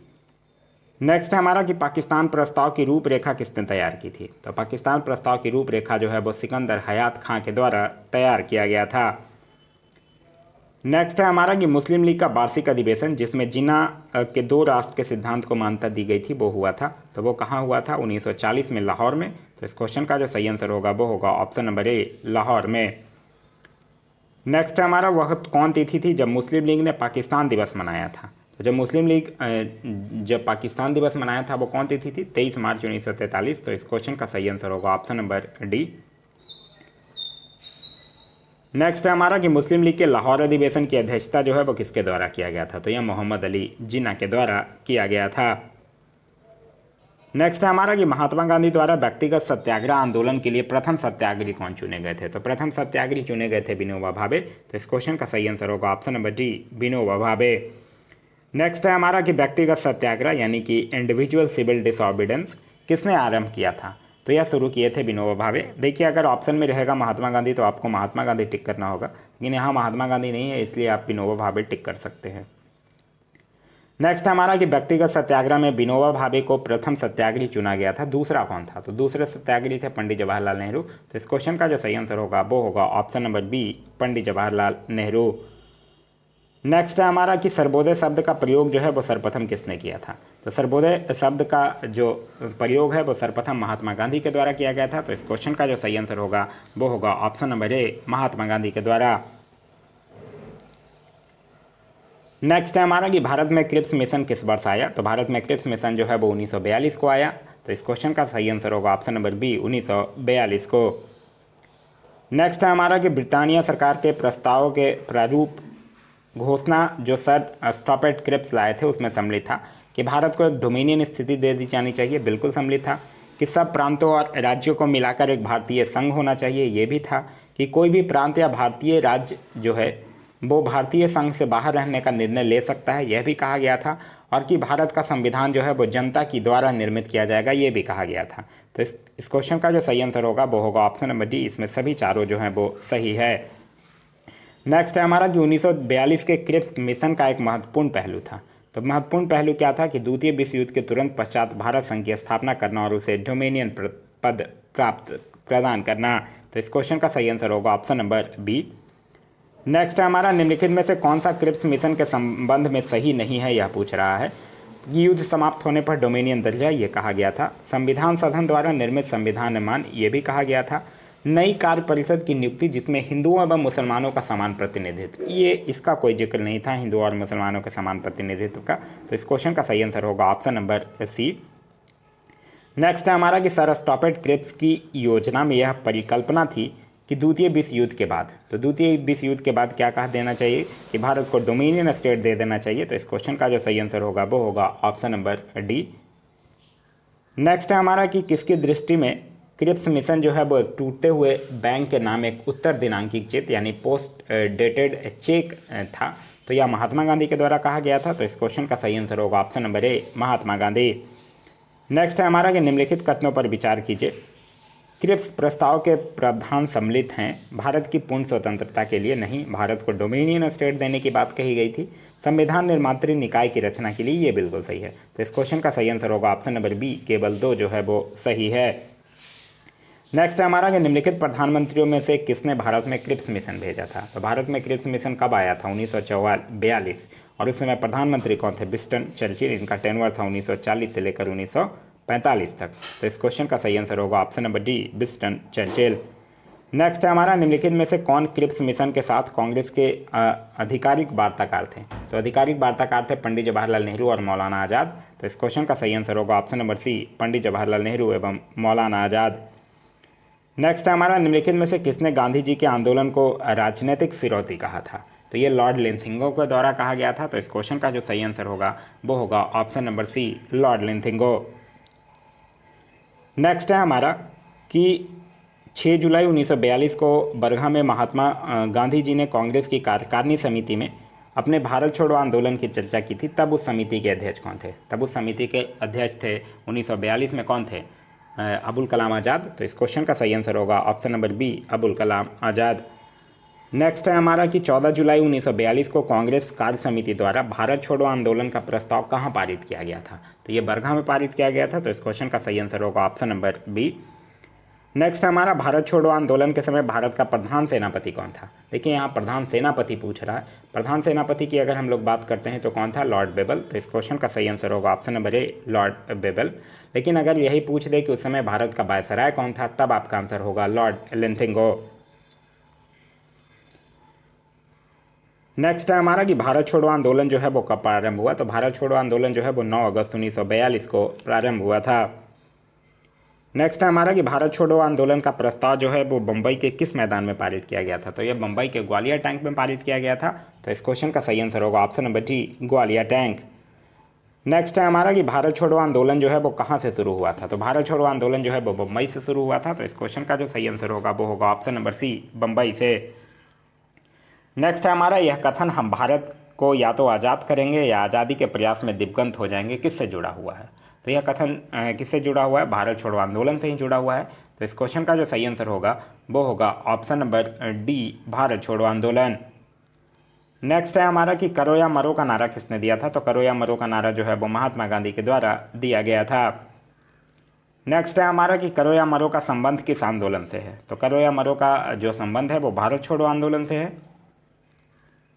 नेक्स्ट हमारा, भारत छोड़ो आंदोलन जो है वो किसकी प्रतिक्रिया में प्रारंभ किया गया था? तो भारत छोड़ो आंदोलन की अगर हम लोग बात करते हैं तो ये क्रिप्स प्रस्ताव के प्रतिक्रिया में प्रारंभ किया गया था। तो इस क्वेश्चन का सही आंसर होगा ऑप्शन नंबर बी, क्रिप्स प्रस्ताव। नेक्स्ट हमारा, भारत छोड़ो आंदोलन का नेतृत्व किसके द्वारा किया गया था? तो भारत छोड़ो आंदोलन का नेतृत्व जो है वो महात्मा गांधी के द्वारा। तो इस क्वेश्चन का सही आंसर होगा ऑप्शन नंबर सी, महात्मा गांधी के द्वारा। नेक्स्ट हमारा, निम्नलिखित में से किन पार्टियों ने भारत छोड़ो आंदोलन का समर्थन नहीं किया था? हिंदू महासभा ने ये भी नहीं किया था, कम्युनिस्ट पार्टी ऑफ इंडिया ने भी नहीं किया था, यूनिस्ट पार्टी ऑफ पंजाब ने भी नहीं किया था। तो इस क्वेश्चन का जो सही आंसर होगा वो होगा ऑप्शन नंबर डी, उपयुक्त सभी ने नहीं किया था। नेक्स्ट है हमारा, निम्नलिखित में से किसने 1942 में भारत छोड़ो प्रस्ताव का समर्थन किया था? भारत छोड़ो प्रस्ताव का समर्थन जो है वो सरदार वल्लभ भाई पटेल के द्वारा किया गया था। तो इस क्वेश्चन का जो सही आंसर होगा वो होगा ऑप्शन नंबर सी, सरदार वल्लभ भाई पटेल। नेक्स्ट हमारा, 1942 में कांग्रेस के बम्बई अधिवेशन में किसके द्वारा भारत छोड़ो प्रस्ताव जो है वो प्रस्तावित किया गया था? प्रस्तावित किया गया था जवाहरलाल नेहरू के द्वारा। तो इस क्वेश्चन का सही आंसर होगा ऑप्शन नंबर ए, जवाहरलाल नेहरू के द्वारा। नेक्स्ट है हमारा भारत छोड़ो प्रस्ताव का आलेख किसने बनाया था। तो भारत छोड़ो प्रस्ताव का आलेख जो है वो स्वयं महात्मा गांधी बनाए थे और इसमें नेहरू और अबुल कलाम आज़ाद जो थे वो उनके सहयोगी थे। तो इस क्वेश्चन का सही आंसर होगा option number B, Mahatma Gandhi.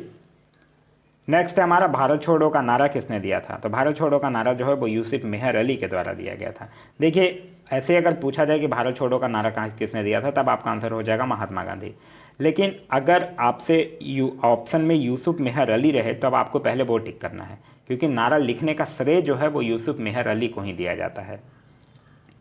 Next है हमारा कि जब भारतीय राष्ट्रीय कांग्रेस ने भारत छोड़ो आंदोलन प्रस्ताव पारित किया था तो कांग्रेस अध्यक्ष कौन था। तो उस समय कांग्रेस अध्यक्ष थे मौलाना अबुल कलाम आज़ाद। तो इस क्वेश्चन का सही आंसर होगा ऑप्शन नंबर बी। नेक्स्ट है हमारा निम्नलिखित में से कौन जो है वो भारतीय राष्ट्रीय कांग्रेस का लगातार 6 वर्षों तक अध्यक्ष था। 6 वर्षों तक अध्यक्ष पूछ ले, सबसे युवा अध्यक्ष पूछ ले, आपका आंसर जो होगा वो होगा अबुल कलाम आज़ाद। नेक्स्ट है हमारा कि भारत छोड़ो आंदोलन जो था वो फल था। तो क्रिप्स के प्रस्ताव से भारतीयों का नैराश्य का, ये बिल्कुल सही है। भारत पर जापानी आक्रमण की धमकी का, ये भी बिल्कुल सही है। उसके बाद कह रहा है गांधी जी के लेखनों में देशवासियों को हिंसक साधन अपनाने के लिए भड़काने का, ये नहीं है। और एआईसीसी द्वारा अगस्त 1942 में एक प्रस्ताव पारित करने का, तो ये भी है। तो इस क्वेश्चन का जो सही आंसर होगा वो होगा ऑप्शन नंबर बी, 1, 2 और 4 जो है वो सही है। नेक्स्ट है हमारा भारत छोड़ो आंदोलन के समय निम्नलिखित में से किसने कांग्रेस रेडियो का प्रसारण किया था। तो कांग्रेस रेडियो का प्रसारण जो है वो उषा मेहता के द्वारा किया गया था। तो इस क्वेश्चन का सही आंसर होगा ऑप्शन नंबर सी, उषा मेहता। नेक्स्ट है हमारा भारत छोड़ो आंदोलन के समय इंग्लैंड के प्रधानमंत्री कौन थे। तो इंग्लैंड के प्रधानमंत्री भारत छोड़ो आंदोलन के समय विंस्टन चर्चिल, क्योंकि चर्चिल का टेन्योर कब था, 1940 से लेकर 1945 तक। तो इस क्वेश्चन का सही आंसर होगा option number B, Winston Churchill. Next है हमारा कि अमेरिकी पत्रकार जो महात्मा गांधी के भारत छोड़ो आंदोलन के दौरान उनके साथ थे उसका नाम क्या है। तो उनका नाम क्या था, उनका नाम है लुई फिशर। तो इस क्वेश्चन का सही आंसर होगा ऑप्शन नंबर ए, लुई फिशर, जिनको कि महात्मा गांधी के जीवनीकार के नाम से जाना जाता है। नेक्स्ट है हमारा निम्नलिखित पत्रकारों में से कौन जो है वो महात्मा गांधी का जीवनीकार है। तो कौन है, लुई फिशर। नेक्स्ट है हमारा भारत छोड़ो आंदोलन से उत्पन्न दंगे जो है वो किस क्षेत्र में सबसे अधिक व्यापक रहे थे। तो सबसे अधिक व्यापक जो है वो कहाँ रहा था, वो बिहार और संयुक्त प्रांत में। तो इस क्वेश्चन का जो सही आंसर होगा वो होगा ऑप्शन नंबर डी, 1 और 4 में। नेक्स्ट है हमारा कि निम्न कथनों पर विचार कीजिए। लॉर्ड लिंथिंगो ने 1942 के अगस्त आंदोलन को सिपाही विद्रोह के बाद सबसे गंभीर विद्रोह कहा था, यह बिल्कुल सही है। कुछ क्षेत्रों में किसान जो है वो व्यापक जन आंदोलन में उठ खड़े हुए थे, ये भी बिल्कुल सही है। इस क्वेश्चन का सही आंसर होगा ऑप्शन नंबर ए और आर दोनों सही है, और आर जो है वो ए की सही व्याख्या है।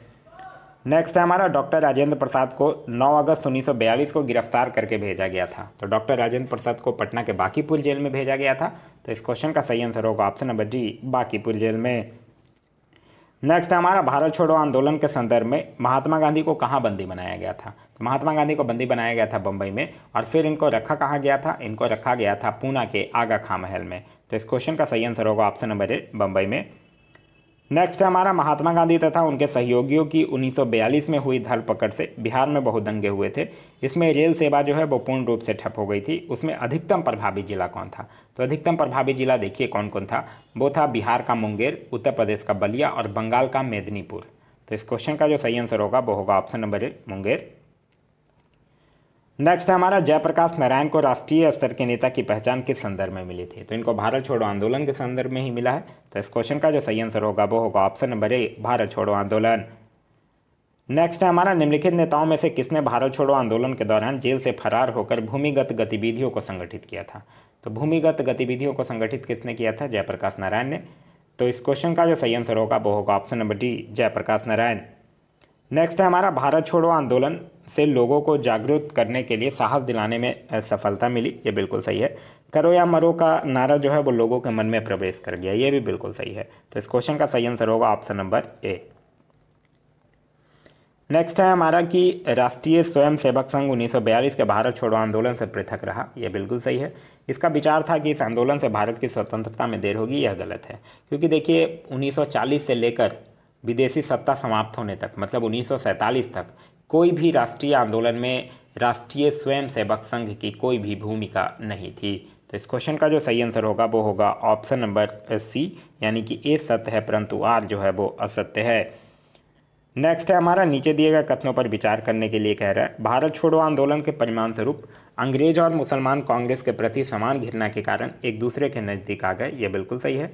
और जिन्ना ने ब्रिटिश सरकार के पक्के सहयोगी की तरह कार्य किया और मुसलमानों को 1942 के कांग्रेस आंदोलन से दूर रहने के लिए कहा था। ये भी बिल्कुल सही है। तो इस क्वेश्चन का जो सही आंसर होगा वो होगा ऑप्शन नंबर ए और आर दोनों सही है, और आर जो है वो ए का सही स्पष्टीकरण है। नेक्स्ट है हमारा कि स्वतंत्रता संग्राम के दौरान अरुणा आसफ अली किस भूमिगत क्रियाकलाप की प्रमुख महिला संगठक थी? तो यह भारत छोड़ो आंदोलन के समय ही। तो इस क्वेश्चन का सही आंसर होगा ऑप्शन नंबर सी। नेक्स्ट है हमारा, नीचे कुछ स्थानों की सूची दी गई है, उनका नामोल्लेख कीजिए जहां भारत छोड़ो आंदोलन में समानांतर सरकार की स्थापना की गई थी। तो देखिए, भारत छोड़ो आंदोलन के समय अगर समानांतर सरकार की स्थापना की बात करते हैं तो बलिया में किया गया था। बलिया से याद रखिएगा, सबसे पहले बलिया में ही किया गया था। सतारा में भी किया गया था, हजारीबाग में नहीं किया गया था, मेरठ में नहीं किया गया था। तो इस क्वेश्चन का जो सही आंसर होगा वो होगा ऑप्शन नंबर ए, 1 और 2 में किया गया था। नेक्स्ट हमारा, निम्नलिखित में से किस वर्ष बंगाल के मिदानापुर जिले में जातीय सरकार की स्थापना हुई थी? तो यह कब हुआ था? दिसंबर 1942 में। तो इस क्वेश्चन का सही आंसर होगा ऑप्शन नंबर डी, दिसंबर 1942 में। नेक्स्ट है हमारा कि भारत छोड़ो आंदोलन के दौरान उत्तर प्रदेश के निम्नलिखित जिलों में से किसमें समानांतर सरकार की स्थापना की गई थी? तो उत्तर प्रदेश में सबसे पहली समानांतर सरकार की स्थापना जो है वो अगस्त 1942 में बलिया में चितू पांडे के नेतृत्व में किया गया था। तो इस क्वेश्चन का सही आंसर होगा ऑप्शन नंबर सी, बलिया में। नेक्स्ट है हमारा कि भारत छोड़ो आंदोलन भारतीय राष्ट्रीय आंदोलन की प्रकाशता थी। ये बिल्कुल सही है। भारत छोड़ो आंदोलन के पश्चात शक्ति हस्तांतरण की प्रक्रिया की खोज समय का तकाजा था। तो ये भी बिल्कुल सही है। तो इस क्वेश्चन का सही आंसर होगा ऑप्शन नंबर ए। नेक्स्ट हमारा, भारत छोड़ो आंदोलन के उपरांत सी राजगोपालाचारी ने द बी आउट नामक पैम्पलेट जारी किया था। निम्नलिखित में से कौन सा एक प्रस्ताव जो है वो इस पैम्पलेट में था? तो यह जो था वो संवैधानिक गतिरोध का हल था। तो इस क्वेश्चन का सही आंसर होगा ऑप्शन नंबर डी, संवैधानिक गतिरोध का हल। नेक्स्ट है हमारा कि ऑपरेशन रूबिकॉन वह कूट शब्द है जिसे भारत में ब्रिटिश सरकार द्वारा निम्नलिखित में से किस संदर्भ में प्रयोग में लाया जाना था? तो इसको जब जेल में गांधी जी के आमरण अनशन में प्रयोग में लाना था। तो इस क्वेश्चन का सही आंसर होगा ऑप्शन नंबर ए।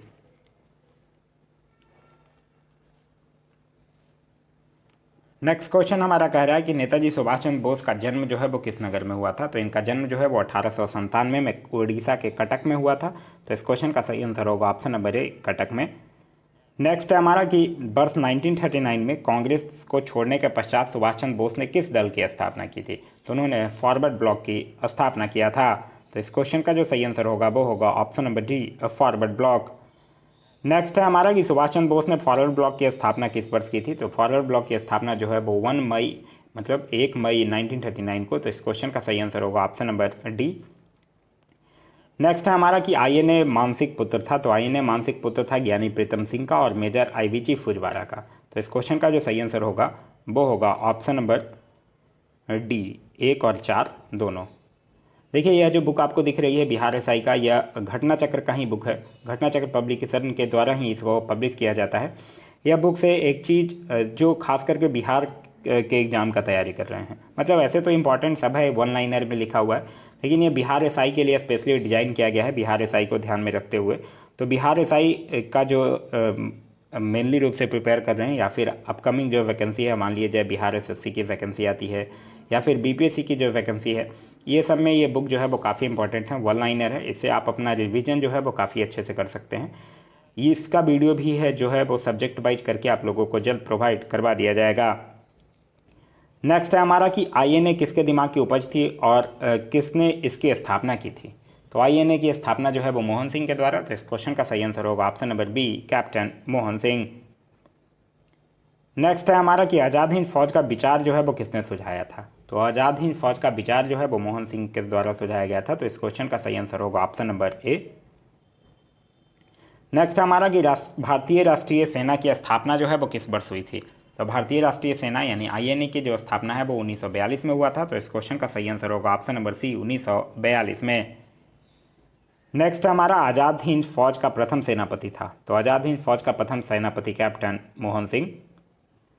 नेक्स्ट हमारा आज़ाद हिंद सरकार के निर्माण की घोषणा की गई थी। तो आज़ाद हिंद सरकार के निर्माण की घोषणा जो है वो 21 अक्टूबर 1943 को किया गया था। नेक्स्ट हमारा 1943 में आज़ाद हिंद फौज अस्तित्व में आई। तो 1943 में आज़ाद हिंद फौज जो है वो तत्कालीन मलय में अस्तित्व में आई थी।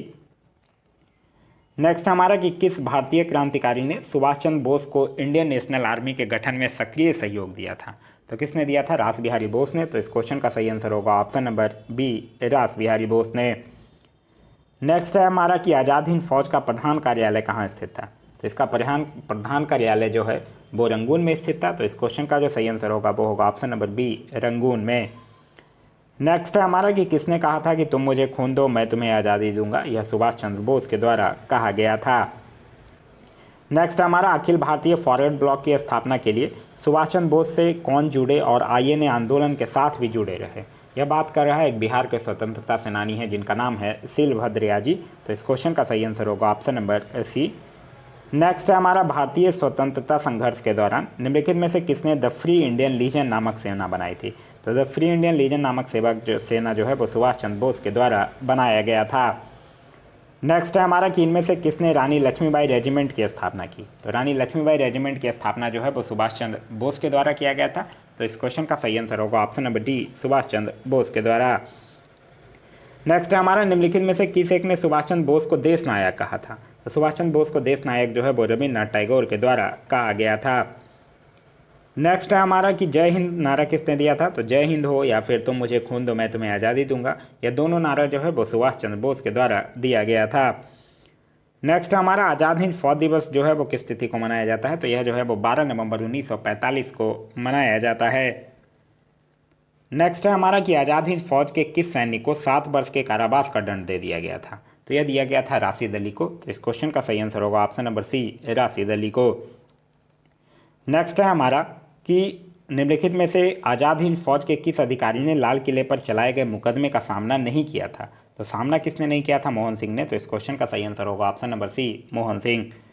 नेक्स्ट है हमारा कि निम्नलिखित में से किसने 1945 में आज़ाद हिंद फौज की ओर से लाल किले के मुकदमे में पैरवी कर रहे वकीलों की अध्यक्षता की थी? तो अध्यक्षता जो है वो भूला भाई देसाई के द्वारा किया गया था। तो इस क्वेश्चन का सही आंसर होगा ऑप्शन नंबर ए, भूला भाई देसाई के द्वारा। नेक्स्ट है हमारा कि दिल्ली में लाल किले में प्रसिद्ध आज़ाद हिंद फौज पर अभियोग चलाया गया था।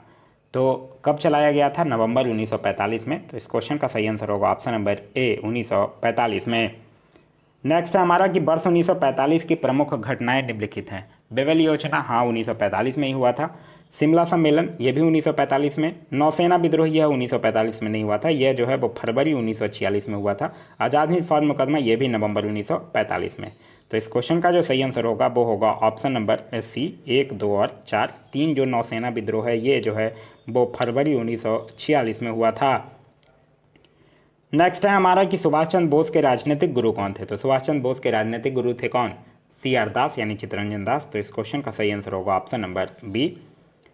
नेक्स्ट है हमारा कि इलाहाबाद में संपन्न कांग्रेस कार्यकारिणी समिति की बैठक में निम्नलिखित सदस्यों में से एक सदस्य भारत के नाजीवाद, फासीवाद तथा साम्राज्यवाद विरोधी निश्चित रुख के कारण जापान के विरुद्ध गुरिल्ला युद्ध की अपनी योजना के पक्ष में बहुमत जुटाने में सक्षम हुए थे, वो कौन थे? तो वह थे जवाहरलाल नेहरू। तो इस क्वेश्चन का सही आंसर होगा option number D, Jawaharlal Nehru. Next है हमारा कि कैबिनेट मिशन की अध्यक्षता जो है वो किसके द्वारा किया गया था? तो कैबिनेट मिशन की अध्यक्षता जो है वो पैथिक लॉरेंस के द्वारा। तो इस क्वेश्चन का सही आंसर होगा option number D, Lord Pethick Lawrence के द्वारा। नेक्स्ट है हमारा कि द्वितीय विश्व युद्ध के बाद 1946 में से कौन भारत आया था? तो कौन आया था भारत उस समय आया था कैबिनेट मिशन। तो इस क्वेश्चन का सही आंसर होगा option number B, cabinet mission. Next है हमारा कि निम्न में से किस एक ने भारत के लिए त्रिस्तरीय शासन व्यवस्था का प्रस्ताव किया था? त्रिस्तरीय कहने का सिंपल सा मतलब है वो भारत को प्रांतों में बांटने की पुष्टि की थी। जैसे प्रांतों को अ, ब, स 3 श्रेणियों में विभक्त किया गया था। तो इस क्वेश्चन का जो सही आंसर होगा वो होगा option number D, cabinet mission ने। नेक्स्ट हमारा 1946 का कैबिनेट मिशन 3 कैबिनेट मंत्रियों से गठित था। निम्नलिखित में से कौन इसका सदस्य नहीं था? तो पैथिक लॉरेंस थे, स्ट्रॉपर्ट क्रिप्स भी थे, एबी अलेक्जेंडर भी थे, लॉर्ड एमरी नहीं थे। तो इस क्वेश्चन का सही आंसर होगा option number D, Lord emery. Next है हमारा कि इसका प्रस्ताव मई में आया। इसमें अभी भी भारत को विभाजन मुक्त रखने की आकांक्षा थी, जिसका ब्रिटिश प्रांतों से मिलकर बने एक संघीय राज्य का स्वरूप होना था। उपयुक्त उदाहरण का संबंध है। तो उपयुक्त उदाहरण का संबंध किससे है? कैबिनेट मिशन से है। तो इस क्वेश्चन का सही आंसर होगा option number D, cabinet mission. Next है हमारा कि कैबिनेट मिशन योजना के विषय में निम्नलिखित में से कौन सा सही नहीं है? तो प्रांतीय समूहीकरण ये बिल्कुल सही है। भारतीय सदस्यों वाला अंतरिम मंत्रिमंडल सही है। पाकिस्तान की स्वीकृति ये संभव नहीं है, क्योंकि कैबिनेट मिशन जो था वो भारत की एकता बनाई रखी जाए ये कहा था, और वो मुस्लिम लीग की पाकिस्तान की मांग भी ठुकरा दी थी। तो इस क्वेश्चन का जो सही आंसर होगा वो होगा ऑप्शन नंबर सी, पाकिस्तान की स्वीकृति नहीं था। देखिए ये वीडियो काफ़ी मेहनत से मैं आप लोगों के लिए लेकर आता हूँ। इससे पहले आप लोगों को मैं टोटल एक्सप्लेनेशन के साथ में आप लोगों को वीडियो में प्रोवाइड किया हूँ। अभी मैं दोबारा रिवीजन वीडियो बना रहा हूँ ताकि आप लोगों जो है वो अच्छे से रिवाइज कर पाए इस क्वेश्चन को, क्योंकि अगर आप दोबारा रिवाइज कर लेते हैं तो वो आपको याद रह जाएगा बिल्कुल अच्छे से। तो आप लोग कमेंट करके ज़रूर बताइएगा कि ये वीडियो जो है वो आप लोगों के लिए कितना हेल्पफुल हो रहा है। ठीक है, चलिए नेक्स्ट है हमारा कि निम्नलिखित में से किसने वायसराय की एग्जीक्यूटिव काउंसिल के पुनर्गठन का सुझाव दिया, जिसमें वॉर मेंबर सहित सभी विभाग भारतीय नेताओं द्वारा धारण किए जाने थे। यह किसने सुझाव दिया था? यह दिया था कैबिनेट मिशन 1946 नहीं। तो इस क्वेश्चन का सही आंसर होगा option number D, cabinet mission 1946। Next है हमारा कि कैबिनेट मिशन के संदर्भ में निम्नलिखित में से कौन सा कथन जो है वो सही है, यह पूछ रहा है। इसने एक संघीय सरकार के लिए सिफारिश की थी, यह बिल्कुल सही है। इसने भारतीय न्यायालयों में शक्तियों का विस्तार किया था, यह गलत है। इसने आईसीएस में और अधिक भारतीयों के लिए उपबंध किया था, यह भी गलत है। तो इस क्वेश्चन का सही आंसर होगा ऑप्शन नंबर ए, केवल एक जो है वो सही है। नेक्स्ट है हमारा कि कैबिनेट मिशन भारत में आया। तो कैबिनेट मिशन भारत में कब आया? 24 मार्च 1946 को दिल्ली पहुंचा था। तो इस क्वेश्चन का जो सही आंसर होगा, ऑप्शन में नहीं है, तो इस क्वेश्चन का सही आंसर होगा ऑप्शन नंबर ई, उपरोक्त में से कोई नहीं। नेक्स्ट हमारा नीचे दो कथन दिए गए हैं। पहला कह रहा है 1946 में मुस्लिम लीग ने कैबिनेट मिशन प्लान के लिए दी गई अपनी स्वीकृति वापस ले ली थी, ये बिल्कुल सही है। और 1946 में गठित अंतरिम सरकार में मुस्लिम लीग शामिल हुई थी, ये भी बिल्कुल सही है। तो इस क्वेश्चन का जो सही आंसर होगा वो होगा option number B. Option number B कह रहा है कि कथन ए और कारण जो है वो दोनों सही है, परंतु कारण जो है वो कथन की व्याख्या नहीं है। नेक्स्ट हमारा कि कांग्रेस के निम्नलिखित नेताओं में से कौन एक जो है वो कैबिनेट मिशन योजना के पक्ष में पूरी तरह से था? तो पूरी तरह से थे महात्मा गांधी। तो इस क्वेश्चन का सही आंसर होगा ऑप्शन नंबर ए, महात्मा गांधी। नेक्स्ट है हमारा कि वह कौन सा कांग्रेस अध्यक्ष था जिसने क्रिप्स मिशन व लॉर्ड बेबल दोनों से वार्ताएं की थी? तो अबुल कलाम आज़ाद किए थे। तो इस क्वेश्चन का सही आंसर होगा ऑप्शन नंबर ए, अबुल कलाम आज़ाद। नेक्स्ट है हमारा कि कैबिनेट मिशन के भारत आगमन के समय भारतीय राष्ट्रीय कांग्रेस का अध्यक्ष कौन था? तो उस समय भारतीय राष्ट्रीय कांग्रेस के अध्यक्ष थे मौलाना अबुल कलाम आज़ाद। तो यह था हमारा आज का वीडियो। आज का वीडियो आप लोगों को कैसा लगा कमेंट करके ज़रूर बताइएगा। यह जो था वो टोटल रिवीजन बेस्ड वीडियो था। इससे पहले इसका जो है विथ एक्सप्लेनेशन के साथ वीडियो ऑलरेडी अवेलेबल है, पहले आप उसको जाके देखिए, फिर आप इसको देखिएगा। और जल्द ही आप लोगों को घटना चक्र का, ज्योग्राफी का भी वीडियो और पॉलिटी का जो नेक्स्ट पार्ट का भी जो वीडियो है वो जल्द ही आप लोगों को प्रोवाइड करवा दिया जाएगा। तब तक के लिए आप लोग पढ़ाई कीजिए। अभी तक आपने हमारे चैनल को सब्सक्राइब नहीं किया है तो चैनल को सब्सक्राइब कर लीजिए और साथ ही साथ बेल आइकन दबा लीजिए ताकि हमारे सारे वीडियो के नोटिफिकेशन आपको मिलते रहें। Thanks for watching.